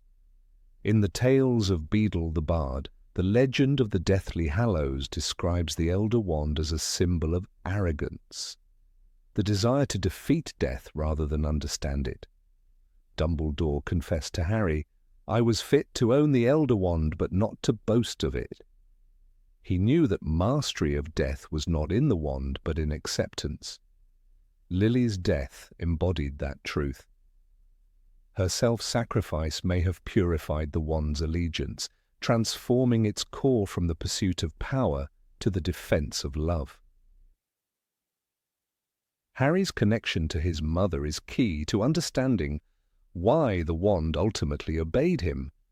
When he faced Voldemort in the Forbidden Forest, he too chose death, willingly, consciously, and without hatred. That act mirrored Lily's sacrifice. It wasn't the Elder Wand that made Harry powerful, it was that he continued her magic. He became the living echo of the love that had first undone Voldemort. When he later used the Elder Wand in the Great Hall, it responded to him not out of technical ownership, but out of harmony. The wand recognized in him the same force it had once bowed to in Lily, the strength to die for love. One could argue that Lily, not Harry, was the first true master of death. The title, often sought through possession of the Three Hallows, meant not to command death, but to accept it. Lily's understanding of this truth was instinctive. She held no wand when she defied Voldemort, yet her magic prevailed over his. In a universe governed by symbolic resonance, that act would reverberate through every magical object connected to death itself, including the Elder Wand. Thus, when Harry faced Voldemort, it wasn't merely two wizards dueling, it was the culmination of a transformation that began with Lily's choice. The physical evidence of this theory lies in the wand's reaction after Voldemort's final spell. The killing curse rebounded once more, just as it had in Godric's Hollow. Magic repeated itself because the same conditions were recreated. A master of death, now Harry stood against one who feared it. The Elder Wand's allegiance, determined not by ownership but by essence, turned against Voldemort because his magic was incompatible with the love-based power that now defined it. The wand's true master, in a way, had never been defeated, for how can one defeat a love that lives beyond the grave? In Deathly Hallows, Dumbledore's portrait tells Harry, "Do not pity the dead, Harry. Pity the living, and above all, those who live without love." These words resonate differently when one views Lily as the true inheritor of the Elder Wand's spirit. Her love redefined the balance between life and death. The wand, once the emblem of domination, became an instrument of mercy. Its final act was not to kill, but to end a cycle of hatred that had begun long before Harry was born. It allowed Voldemort's curse to turn inward, completing the magic Lily began. Even the symbolism of the Elder Wand supports this view. Its name derives from elder, the tree associated with protection and rebirth in ancient folklore. Wands made of elder were said to be strangely loyal, responding only to those destined for greatness or ruin. It is fitting, then, that Lily's magic, born of self-sacrifice, would awaken its truest nature. Her blood, her love, and her final stand redefined the wand's allegiance from conquest to compassion. This also explains why no wizard after Harry ever sought the wand again. He returned it to Dumbledore's tomb, effectively ending its line of violence. "I'm putting it back where it belongs," Harry said. "If I die naturally, its power will die with me." But perhaps the power had already died, or rather, evolved. The Elder Wand's story was complete not because Harry broke its cycle, but because Lily's magic had already rewritten it decades earlier. Harry's gesture was symbolic acknowledgement of what had already been true. The wand was no longer an artifact of death, but of love. When fans revisit the series through this lens, moments that once seemed purely emotional reveal deeper logic. The scar, the repeated rebounds of the killing curse, the inexplicable failure of Voldemort's spells, all trace back to Lily's act. Her love didn't just protect Harry, it transformed the magical world's oldest laws. She was, in every sense, the unacknowledged architect of Voldemort's defeat. As Dumbledore once said, "Your mother's sacrifice made the bond that saved you." That bond perhaps reached far beyond her son, into the heart of the wand that would one day decide the fate of them all. In the end, the Elder Wand's final allegiance wasn't to a wizard's hand, but to an idea, the same one Lily embodied as she faced death. Power born from love is unassailable because it cannot be taken, only given. Every spell Voldemort cast with the wand failed because it was fueled by hatred, not understanding. And every act Harry performed with it succeeded because it was guided by compassion. If Wandlord teaches anything, it is that magic mirrors the soul of its master. In that case, the truth seems undeniable. The Elder Wand was never Voldemort's, nor even Harry's. It belonged to Lily Potter, the witch who conquered death with love and changed the fate of the wizarding world forever. Number 20, Harry and Voldemort, two halves of the same soul. When Harry Potter first looked into the mirror of Erised, what he saw was not wealth, fame, or power, but a reflection of his family, a longing for something whole that he had never known. But what if that longing symbolized something deeper? What if it was not only the absence of his parents that tormented him, but the absence of a missing part of his own soul? Many fans have proposed that Harry and Voldemort were not just enemies locked in a battle of good and evil, but fragments of a single being, two halves of one divided essence. The night the killing curse rebounded, it didn't merely scar a baby's forehead, it tore a single consciousness into light and darkness, creating two lives that were forever bound together. That night in Godric's Hollow, the curse did more than fail. He split his soul once more and left more than a scar, Dumbledore would later tell Harry in the Deathly Hallows. But what if it went even further than even Dumbledore realized? The idea that Harry became a Horcrux is canon. Yet the theory goes beyond that, suggesting that Harry was not just a container for a soul fragment, but rather a spiritual mirror, a reincarnation of everything human that remained in Tom Riddle. The boy who lived became the vessel for the very emotions Voldemort had cast away: love, compassion, remorse, and the capacity for self-sacrifice. These weren't coincidences, they were the balance to Riddle's emptiness.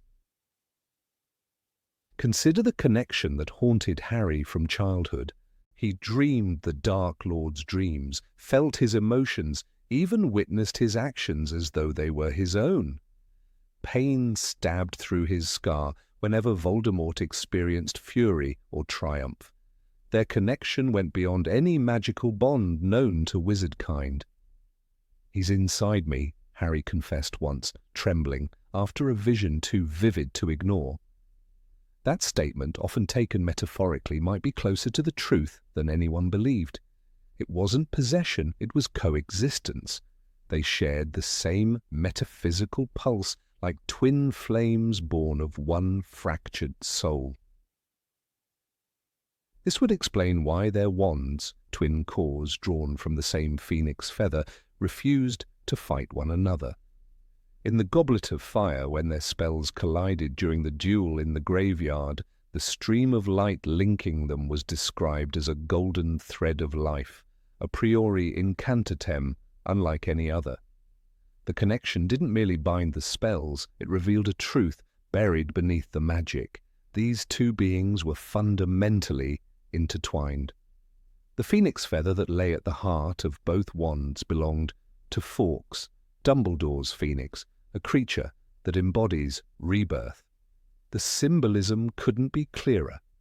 Through death and resurrection, light and darkness, Harry and Voldemort mirrored each other's destinies.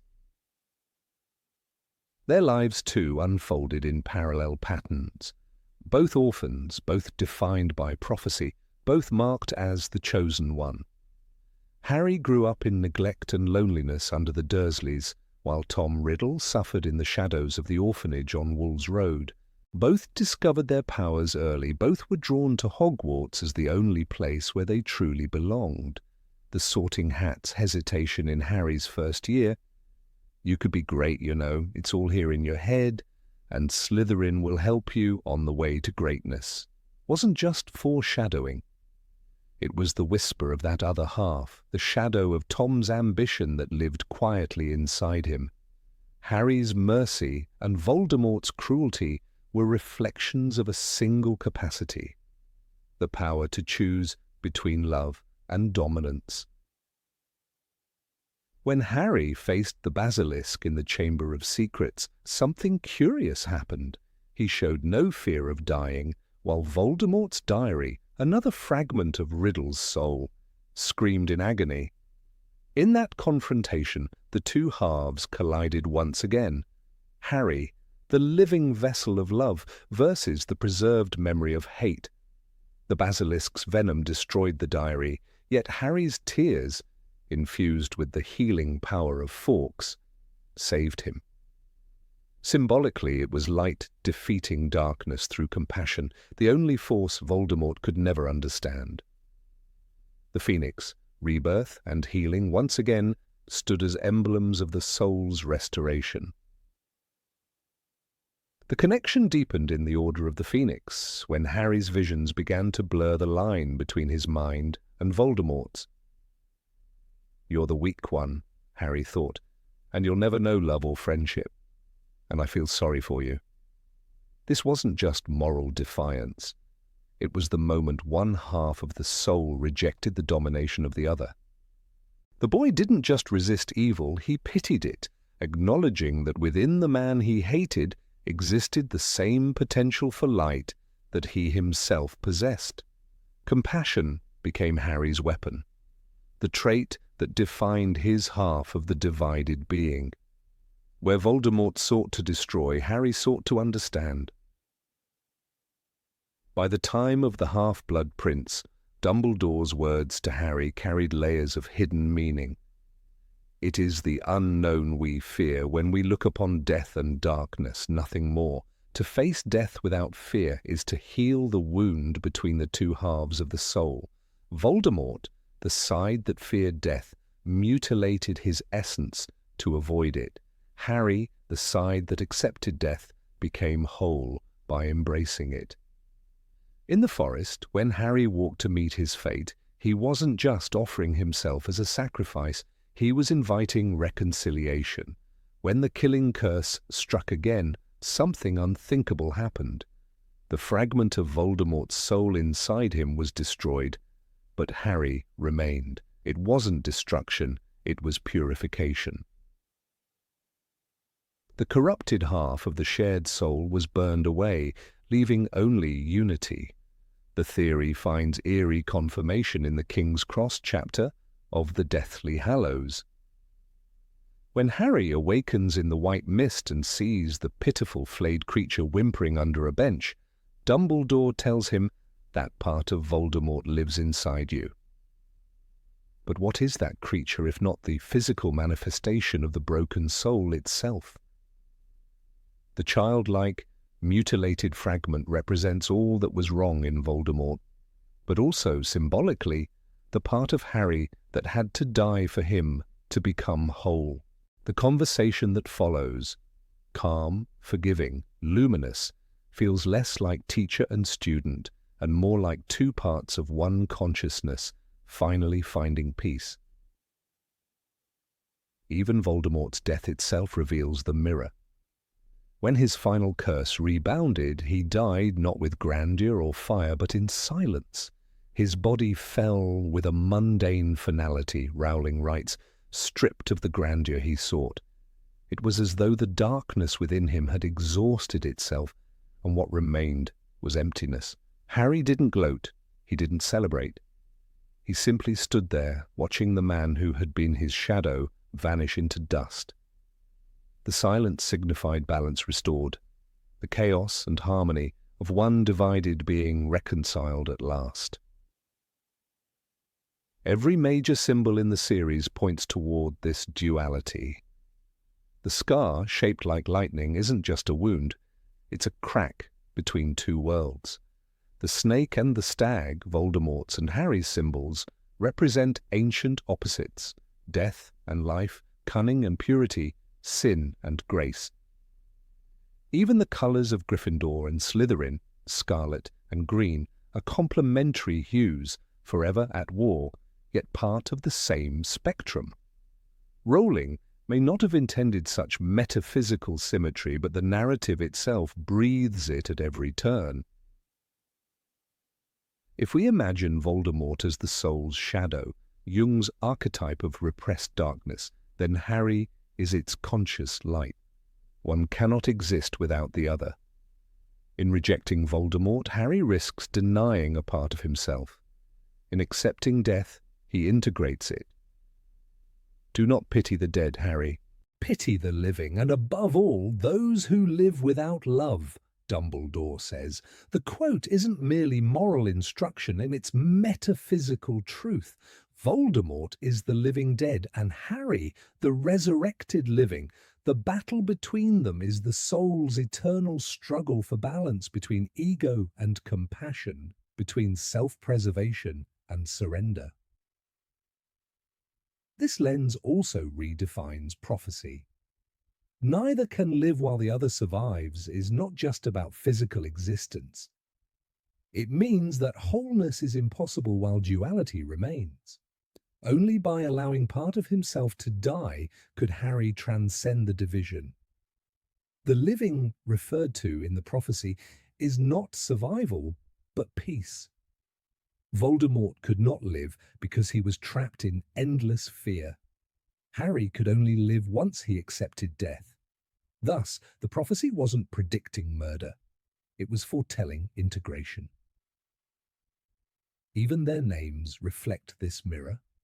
Tom Marvolo Riddle rearranges into I am Lord Voldemort, a declaration of self-creation.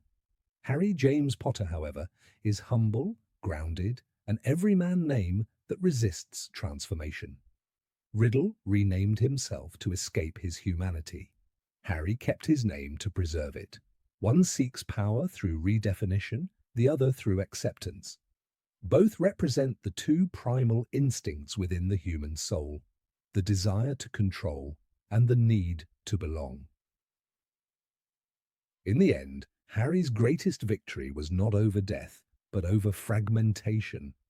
When he stood in the great hall, wand lowered, the echoes of Voldemort's final curse still ringing, he felt no triumph, only stillness.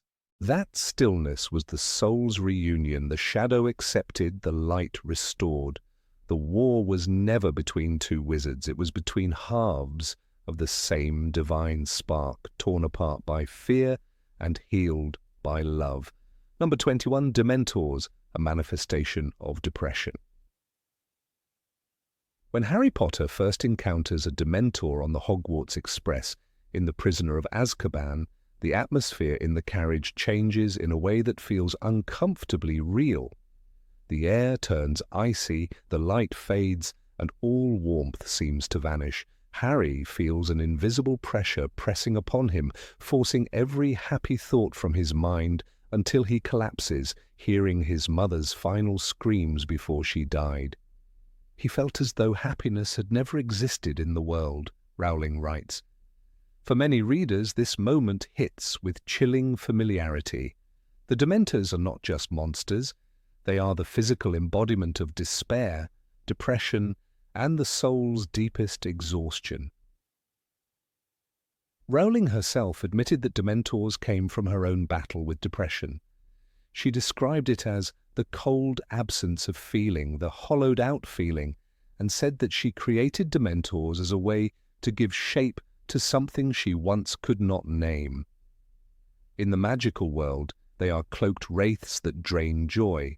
In the real world, they mirror the invisible enemy that drains life itself. When Rowling describes their presence as sucking all the goodness from the air, she captures the same paralysis that those suffering from depression recognize too well. The sense that the world itself has lost color and meaning.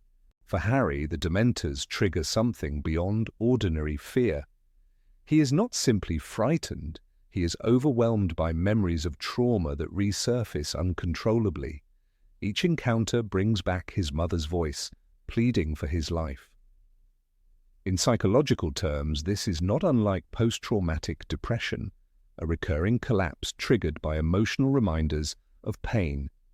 It's no coincidence that other students on the train feel cold and uncomfortable, but only Harry faints. His wounds run deeper.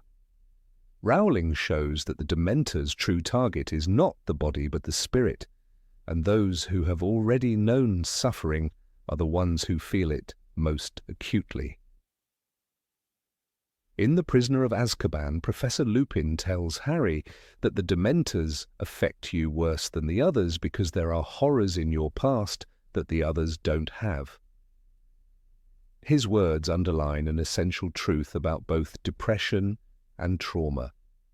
Those who carry unhealed pain are more vulnerable to darkness. Lupin's explanation is more than a magical lesson. It's an acknowledgement of psychological reality. Harry's sensitivity to the Dementors becomes a metaphor for emotional depth, not weakness. It shows how people who have suffered deeply can be more exposed to despair, but also more capable of empathy and resilience when they face it. The Patronus charm, introduced soon after, becomes the antidote, not through violence, but through light and memory. The Patronus is a kind of positive force, Lupin explains.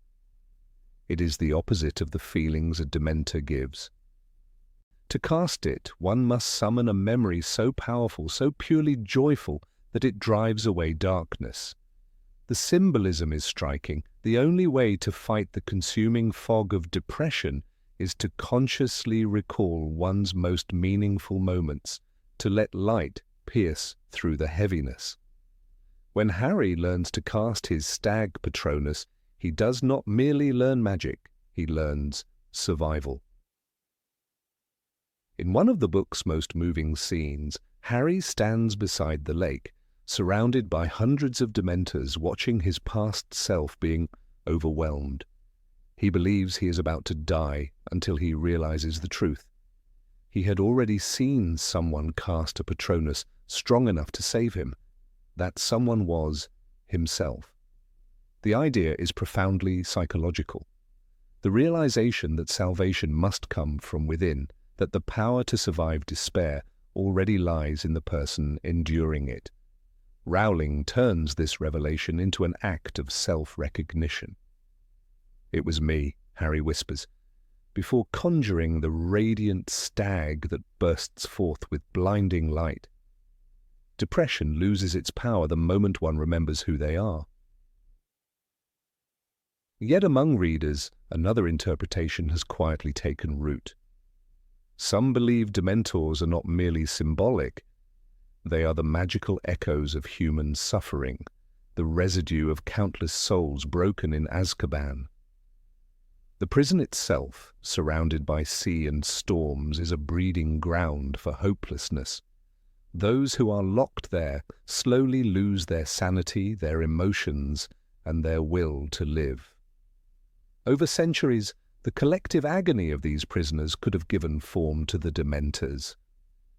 They are not born, but manifested.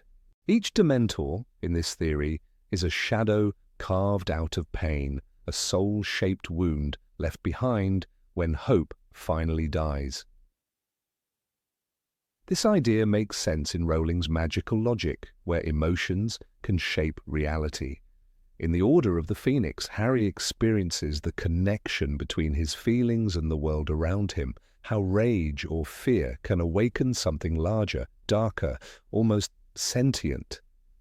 Magic in this universe often reflects the emotional state of the wizard.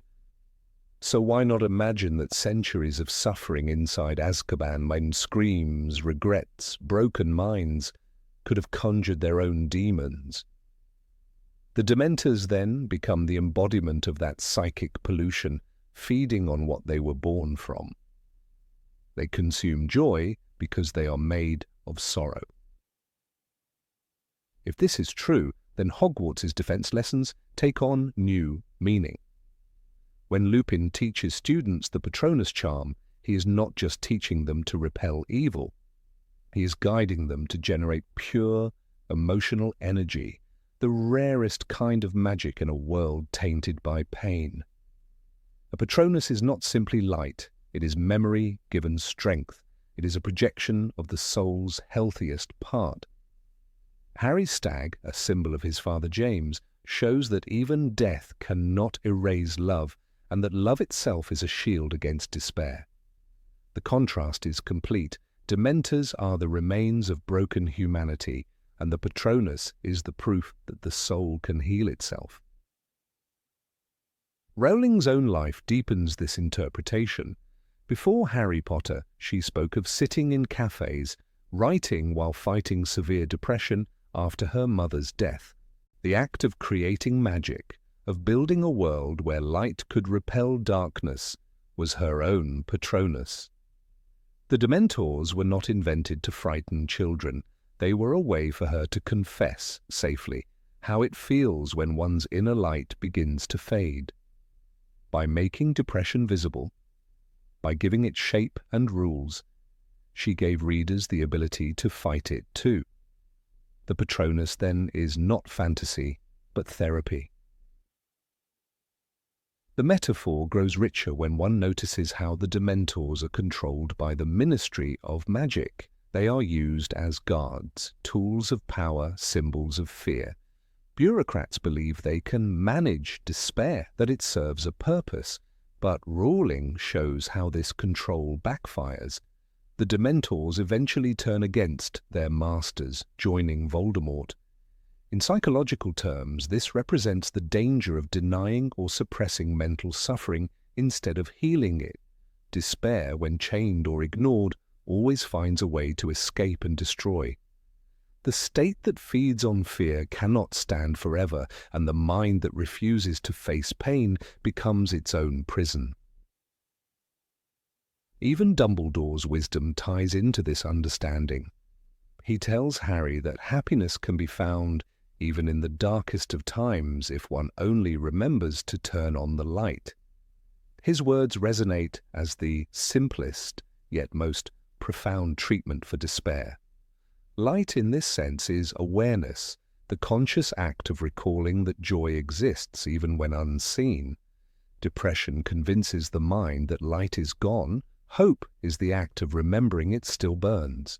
Dumbledore's philosophy mirrors what psychologists call cognitive resilience, the deliberate reawakening of positive thought to counter the pull of darkness. The scene by the Black Lake remains one of the most powerful moments in the series because it blends magic with emotional truth. When the Patronus surges forward, the silver stag driving back the swarm of Dementors, it feels like more than fantasy. The landscape itself transforms, from cold paralysis to luminous freedom. Harry's body, once frozen, fills with warmth. Readers can almost feel the thaw, the return of life. Rowling describes it as a silvery mist, brighter and brighter, until it shone like a full moon. It is the perfect image of recovery, the gradual return of light after long darkness. Even the effect of Dementors on others carries this metaphor further. In the Order of the Phoenix, Dudley Dursley is attacked by a Dementor, and for the first time in his life he feels fear, vulnerability, and shame. The experience shatters his arrogance and begins his slow moral change. Rowling suggests that confronting darkness can lead to empathy. Depression, though destructive, can open the heart to others' pain. Those who survive it rarely emerge the same.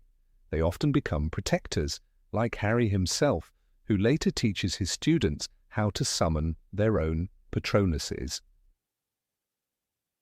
The symbolism also extends to the broader moral structure of the series. The war against Voldemort is not merely a clash of good and evil, but of love and emptiness. The Dementors, with their soul-sucking kiss, serve as a warning about what happens when one loses connection to humanity. They do not kill the body. They annihilate the capacity to feel. Voldemort, who split his soul into fragments, is the ultimate Dementor in human form. His immortality is a curse of emptiness. Against him stands Harry, whose greatest power is not strength or intellect, but the ability to love, to remember, joy. In the end, the theory that Dementors are metaphors for depression and disease of the soul explains not only their origin, but their purpose in Rowling's world. They are reminders of what must be faced and healed, not feared and hidden. They are the living shadow of human despair, born from it, feeding on it, yet always vulnerable to light. When Harry raises his wand and cries Expecto Patronum, he is not summoning mere magic. He is declaring faith in life itself.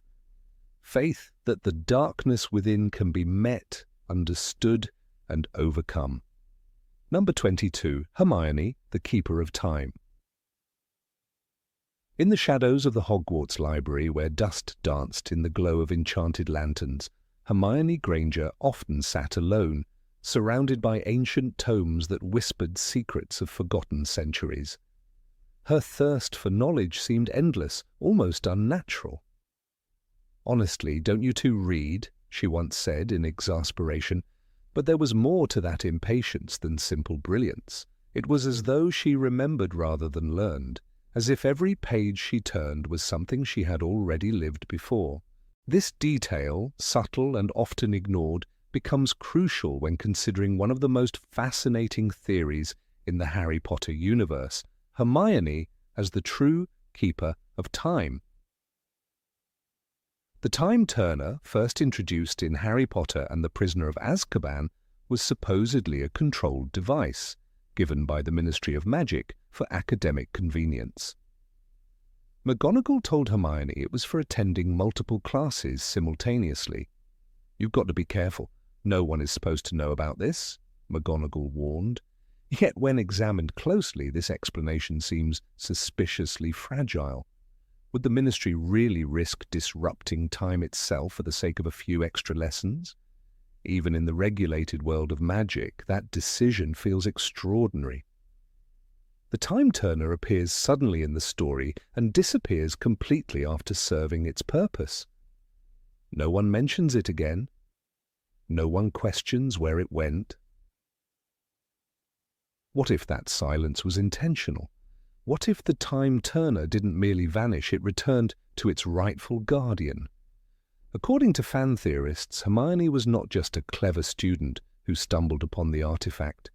She was chosen, or perhaps destined, to hold it because of who she truly was, a being bound to the balance of time itself. Her entire journey through Hogwarts shows signs of temporal intuition, a quiet awareness of events before they unfold, and a pattern of being precisely where she needs to be. Consider her first year. When the trio faced the enchanted challenges guarding the Philosopher's Stone, Hermione's logic and foresight allowed them to pass the potion riddle, a trap specifically designed to test intellect over instinct.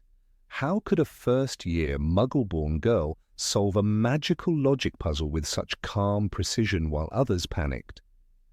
Dumbledore later told Harry, "It takes a great deal of bravery to stand up to our enemies, but just as much to stand up to our friends."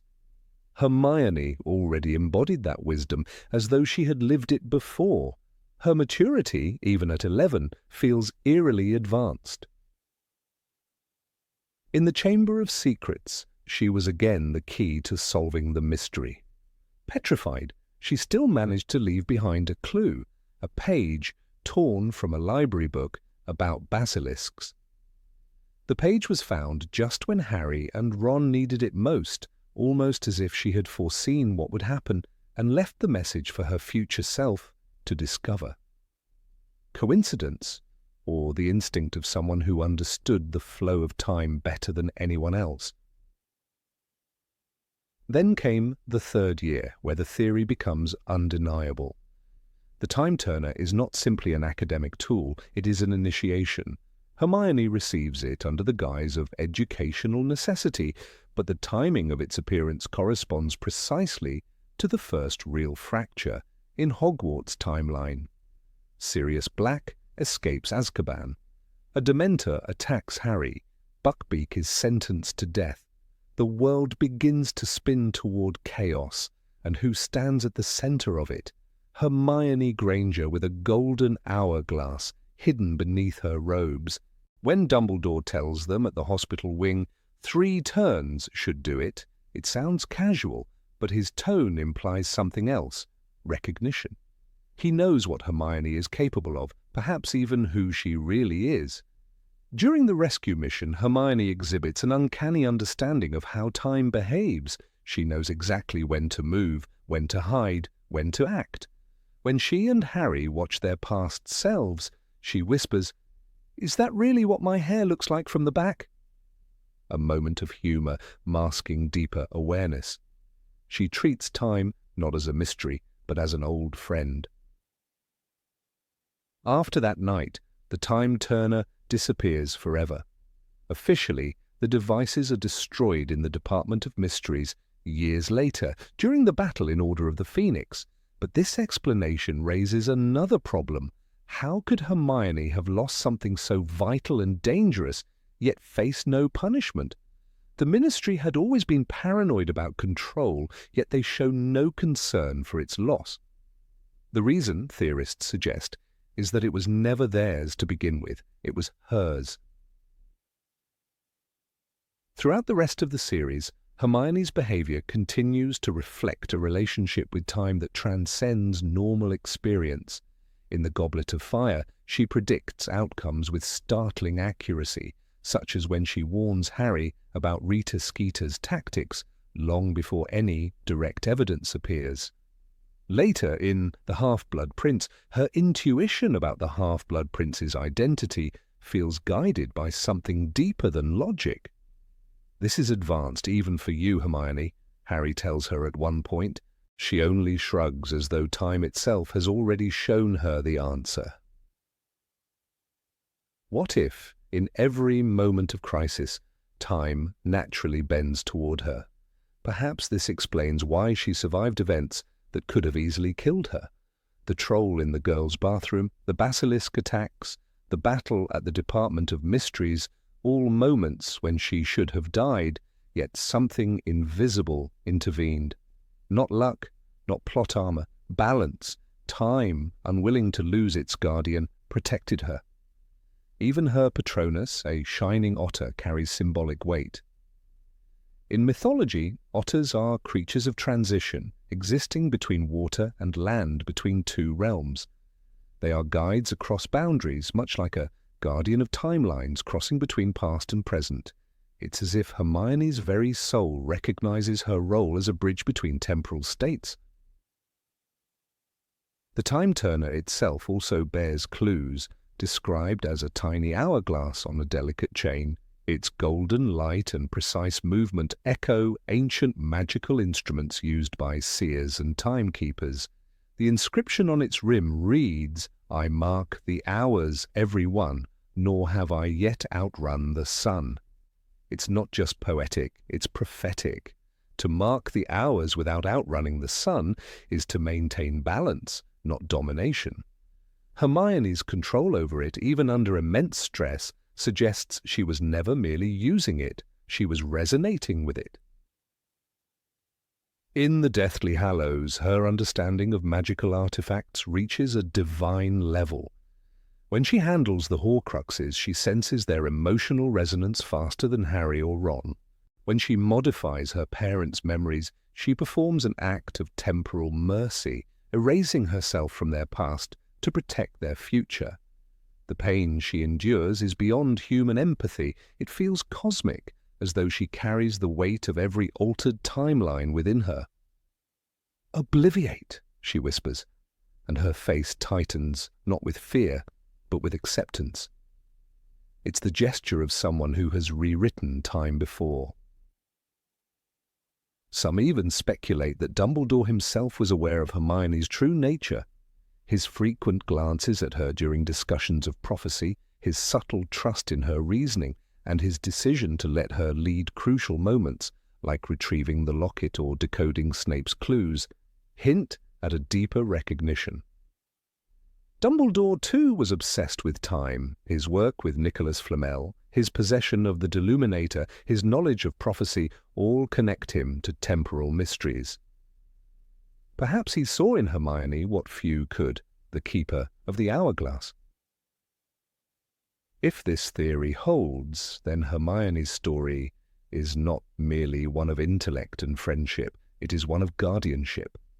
Each event in the series becomes part of a loop, guided by her presence. She doesn't change the future, she preserves it. When she saves Sirius and Buckbeak, she isn't defying destiny, she's restoring equilibrium. Time had already accounted for her actions, and her every choice was both spontaneous and preordained. That might explain her uncanny calm in the face of temporal paradoxes. When Harry worries about being seen during their time travel, she responds with quiet certainty. "We're not changing history, we're making sure it happens." In that single sentence lies the essence of her role. She doesn't manipulate time for gain, she guards it from collapse.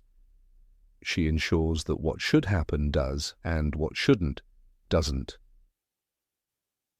Even after the war, her path continues to reflect this burden. In The Cursed Child, Hermione becomes Minister for Magic, the ultimate position of authority over laws, including those governing time. It's poetic symmetry. The student entrusted with a time-turner becomes the leader responsible for ensuring such power is never misused again. The play's new time-turner plot, where Albus and Scorpius disrupt history, only reinforces Hermione's destiny. When she reappears in alternate timelines, her presence signals restoration, as if time itself calls her back. Hermione Granger, then, may not just be the brightest witch of her age, she may be the reason the age itself exists as it should. Every ripple in the timeline seems to converge on her presence, every mystery of fate bends to her logic. Perhaps the time-turner did not choose her at all. Perhaps time, recognizing its own guardian, simply came home.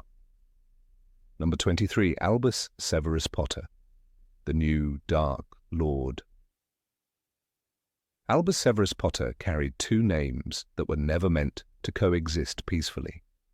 One belonged to the light, Albus Dumbledore, the man who represented wisdom, sacrifice, and the greater good. The other belonged to the shadows, Severus Snape, a man who walked the knife's edge between darkness and redemption. Together they formed a contradiction so sharp it could cut through destiny itself. Many fans have long believed that the boy who bore this dual legacy was never meant to be ordinary. His name alone was a prophecy, a whisper that perhaps the story of the Dark Lord had not ended but merely changed its form. In Harry Potter and the Cursed Child, Albus emerges not as the heroic son many expected, but as a confused, distant, and isolated boy. From the very first moment, his discomfort is palpable. The Sorting Hat places him in Slytherin, not Gryffindor, shocking his family and himself. The house that once birthed Voldemort becomes his home. "Slytherin, just like me," Draco Malfoy once sneered to Harry, and now fate repeats itself with cruel precision. Albus's resentment begins to grow, a quiet, poisonous thing that hides beneath his gentle voice and uncertain smile. Harry tries to love his son, but fails to understand him. Their conversations are full of tension, silence, and unspoken pain. "I didn't choose to be his son," Albus says bitterly in the play. That single sentence encapsulates years of emotional decay.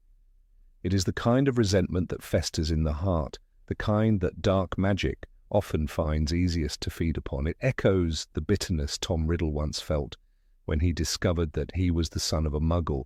Both boys were defined by their lineage, yet rejected it.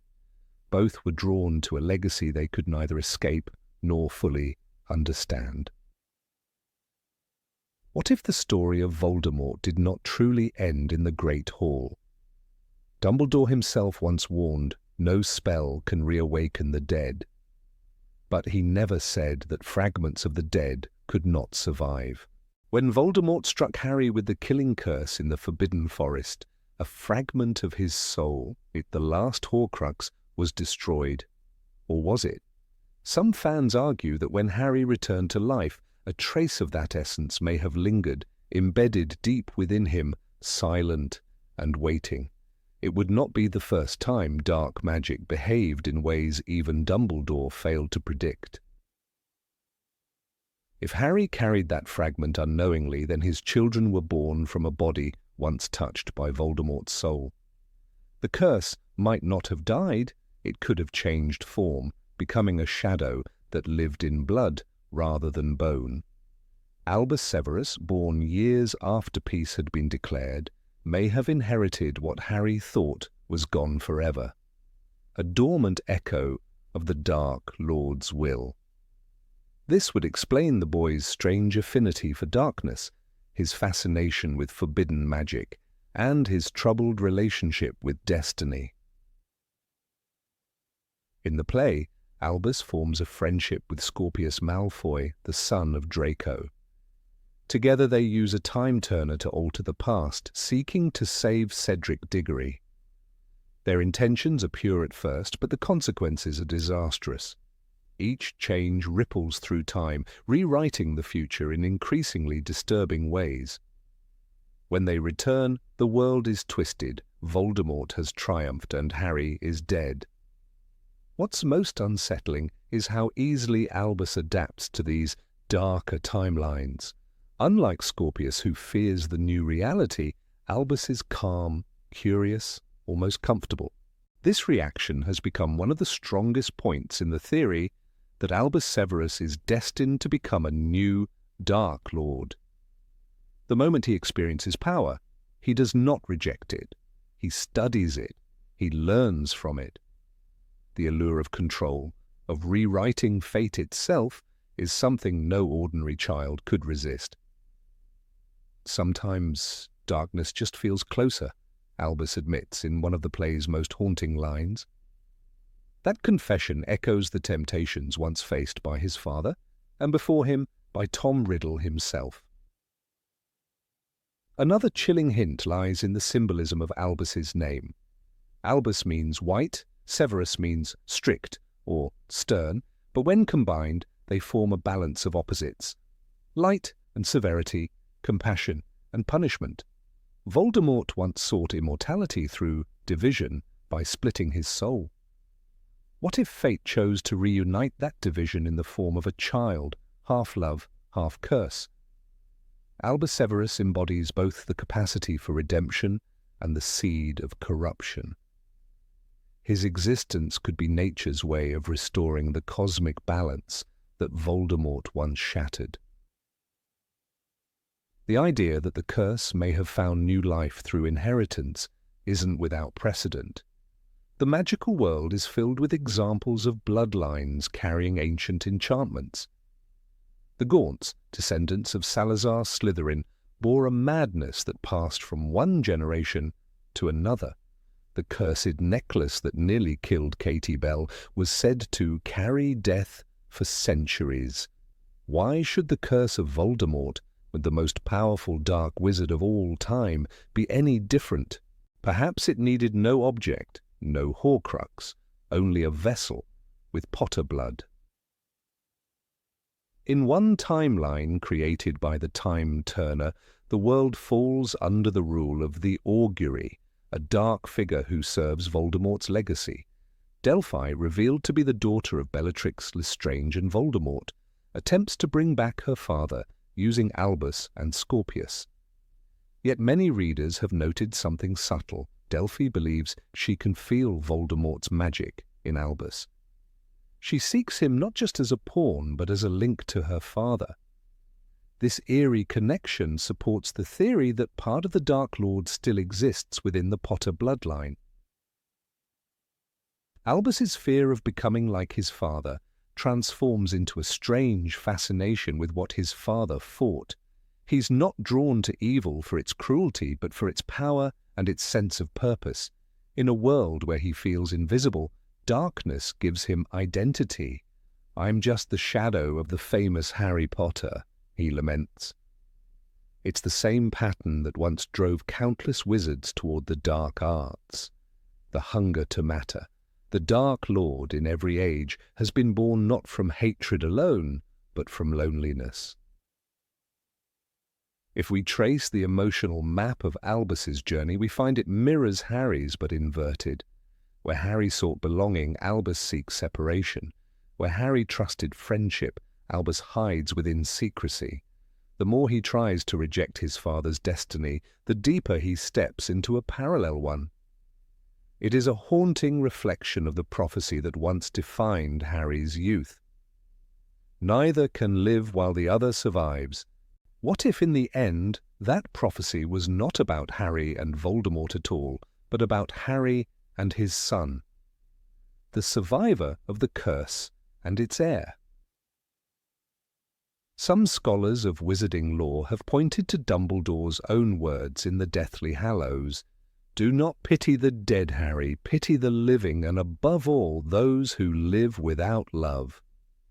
Albus Severus is precisely that, a boy living without love, at least the kind he understands. His father's affection feels like pressure, his family like a prison. Without the foundation of love that once protected Harry, Albus is vulnerable to whispers of darkness. The love that saved the father might become the absence that destroys the son. Even Snape's legacy plays a cruel part in this fate. Harry named his son after the man who lived in perpetual torment, torn between good and evil. Severus Snape's strength came from his pain, but it also defined his cruelty. Albus carries that inheritance too, pain, a spirit of contradiction. He admires bravery, but questions morality. He loves deeply, but mistrusts everyone. He embodies the moral ambiguity that the wizarding world fears most, the kind of mind that can justify any act in the name of necessity. And so the theory persists that Albus Severus Potter will grow not into a saviour, but into a symbol, a reminder that darkness is not born, but inherited, shaped by guilt, neglect, and misunderstood love. The Dark Lord may rise again, not with a mark or a prophecy, but through the quiet despair of a boy who was never meant to carry two impossible names. If Voldemort sought to live forever through his Horcruxes, perhaps he succeeded. Not in soul, but in spirit. The legacy of evil, after all, does not die with a body. It waits, reborn, in those who feel forgotten. In the flickering shadow of his father's fame, Albus Severus Potter walks unknowingly toward a destiny the wizarding world has seen before, the rise of a power born not from hate, but from pain. And if that theory proves true, then the story of Harry Potter was never about defeating darkness. It was about surviving long enough to meet it again, this time in his own son. Number 24, Molly Weasley, the most powerful witch of her generation. When the final battle erupted inside the crumbling halls of Hogwarts, few could have predicted that one of its most unforgettable moments would belong not to Harry, not to Voldemort, not even to McGonagall or Snape, but to Molly Weasley. The woman known for her knitted jumpers, her overcooked roast dinners, and her fierce scolding of Fred and George suddenly stood before the psychotic fury of Bellatrix Lestrange.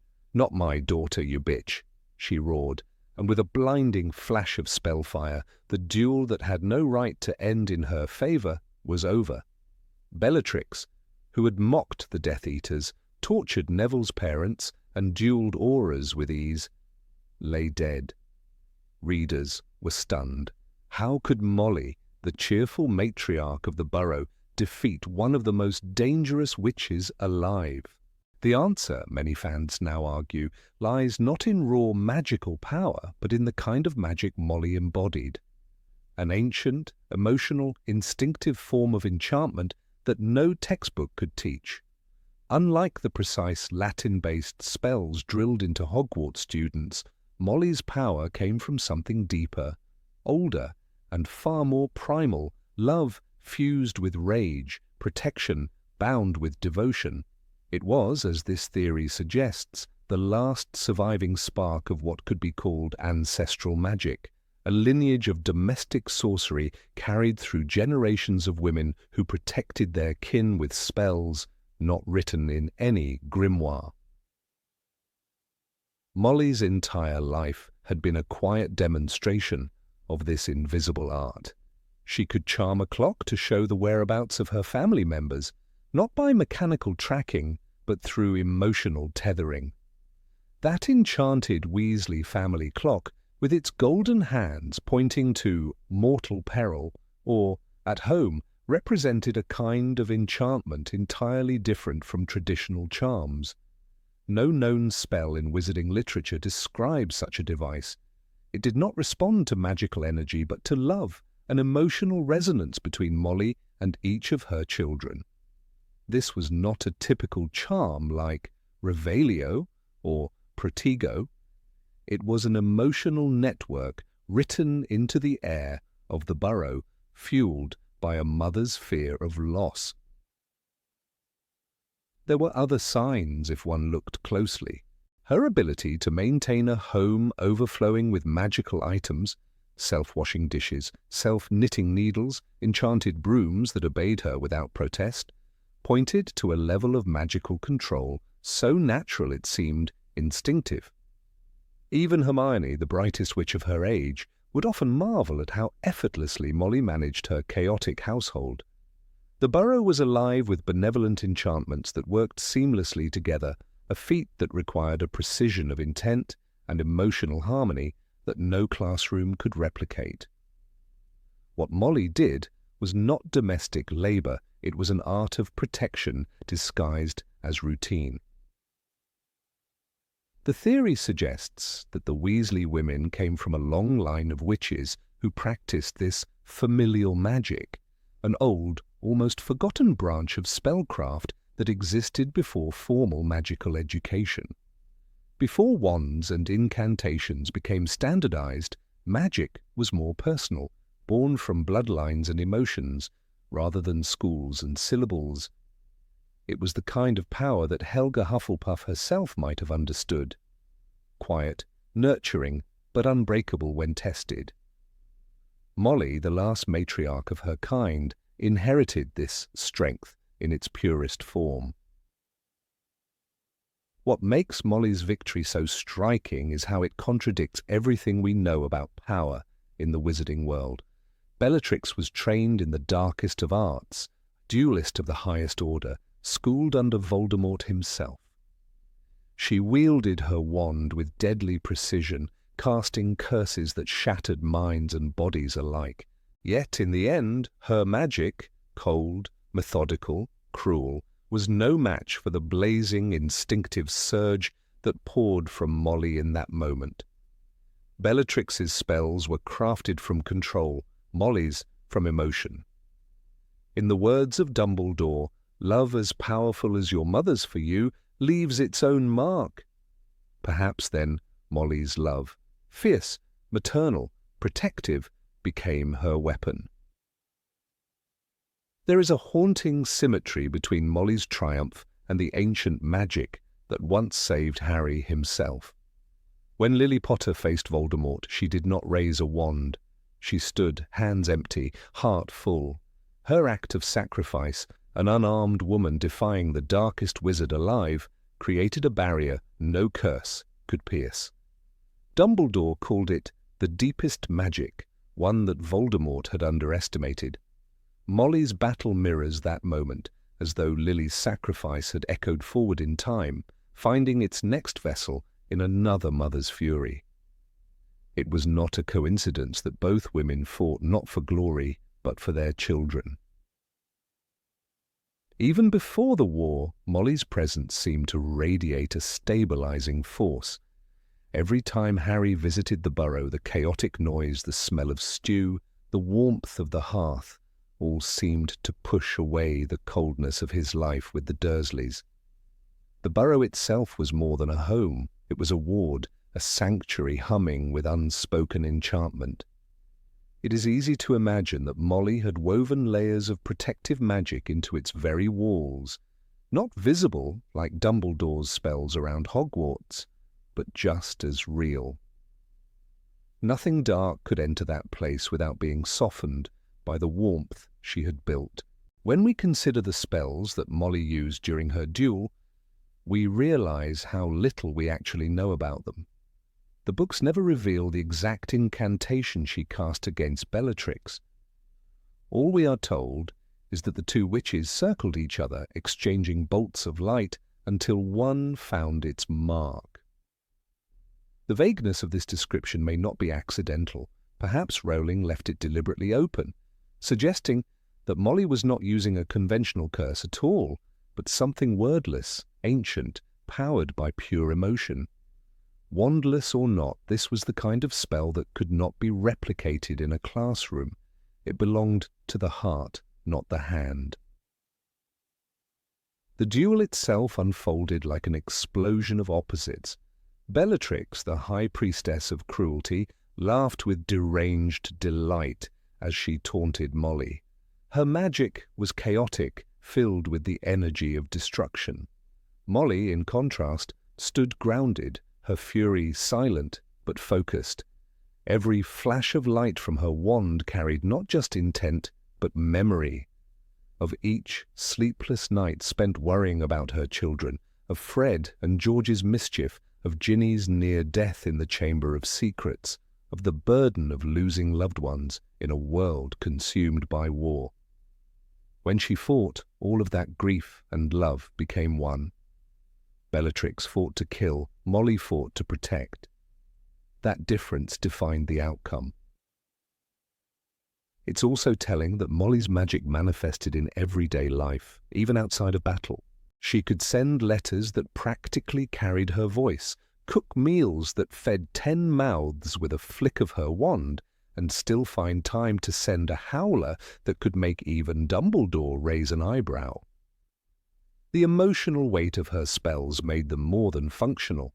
They carried her personality, her warmth, her temper, her care. In contrast, the Ministry's magic was sterile, mechanical, designed for control. Molly's was organic, chaotic, and alive.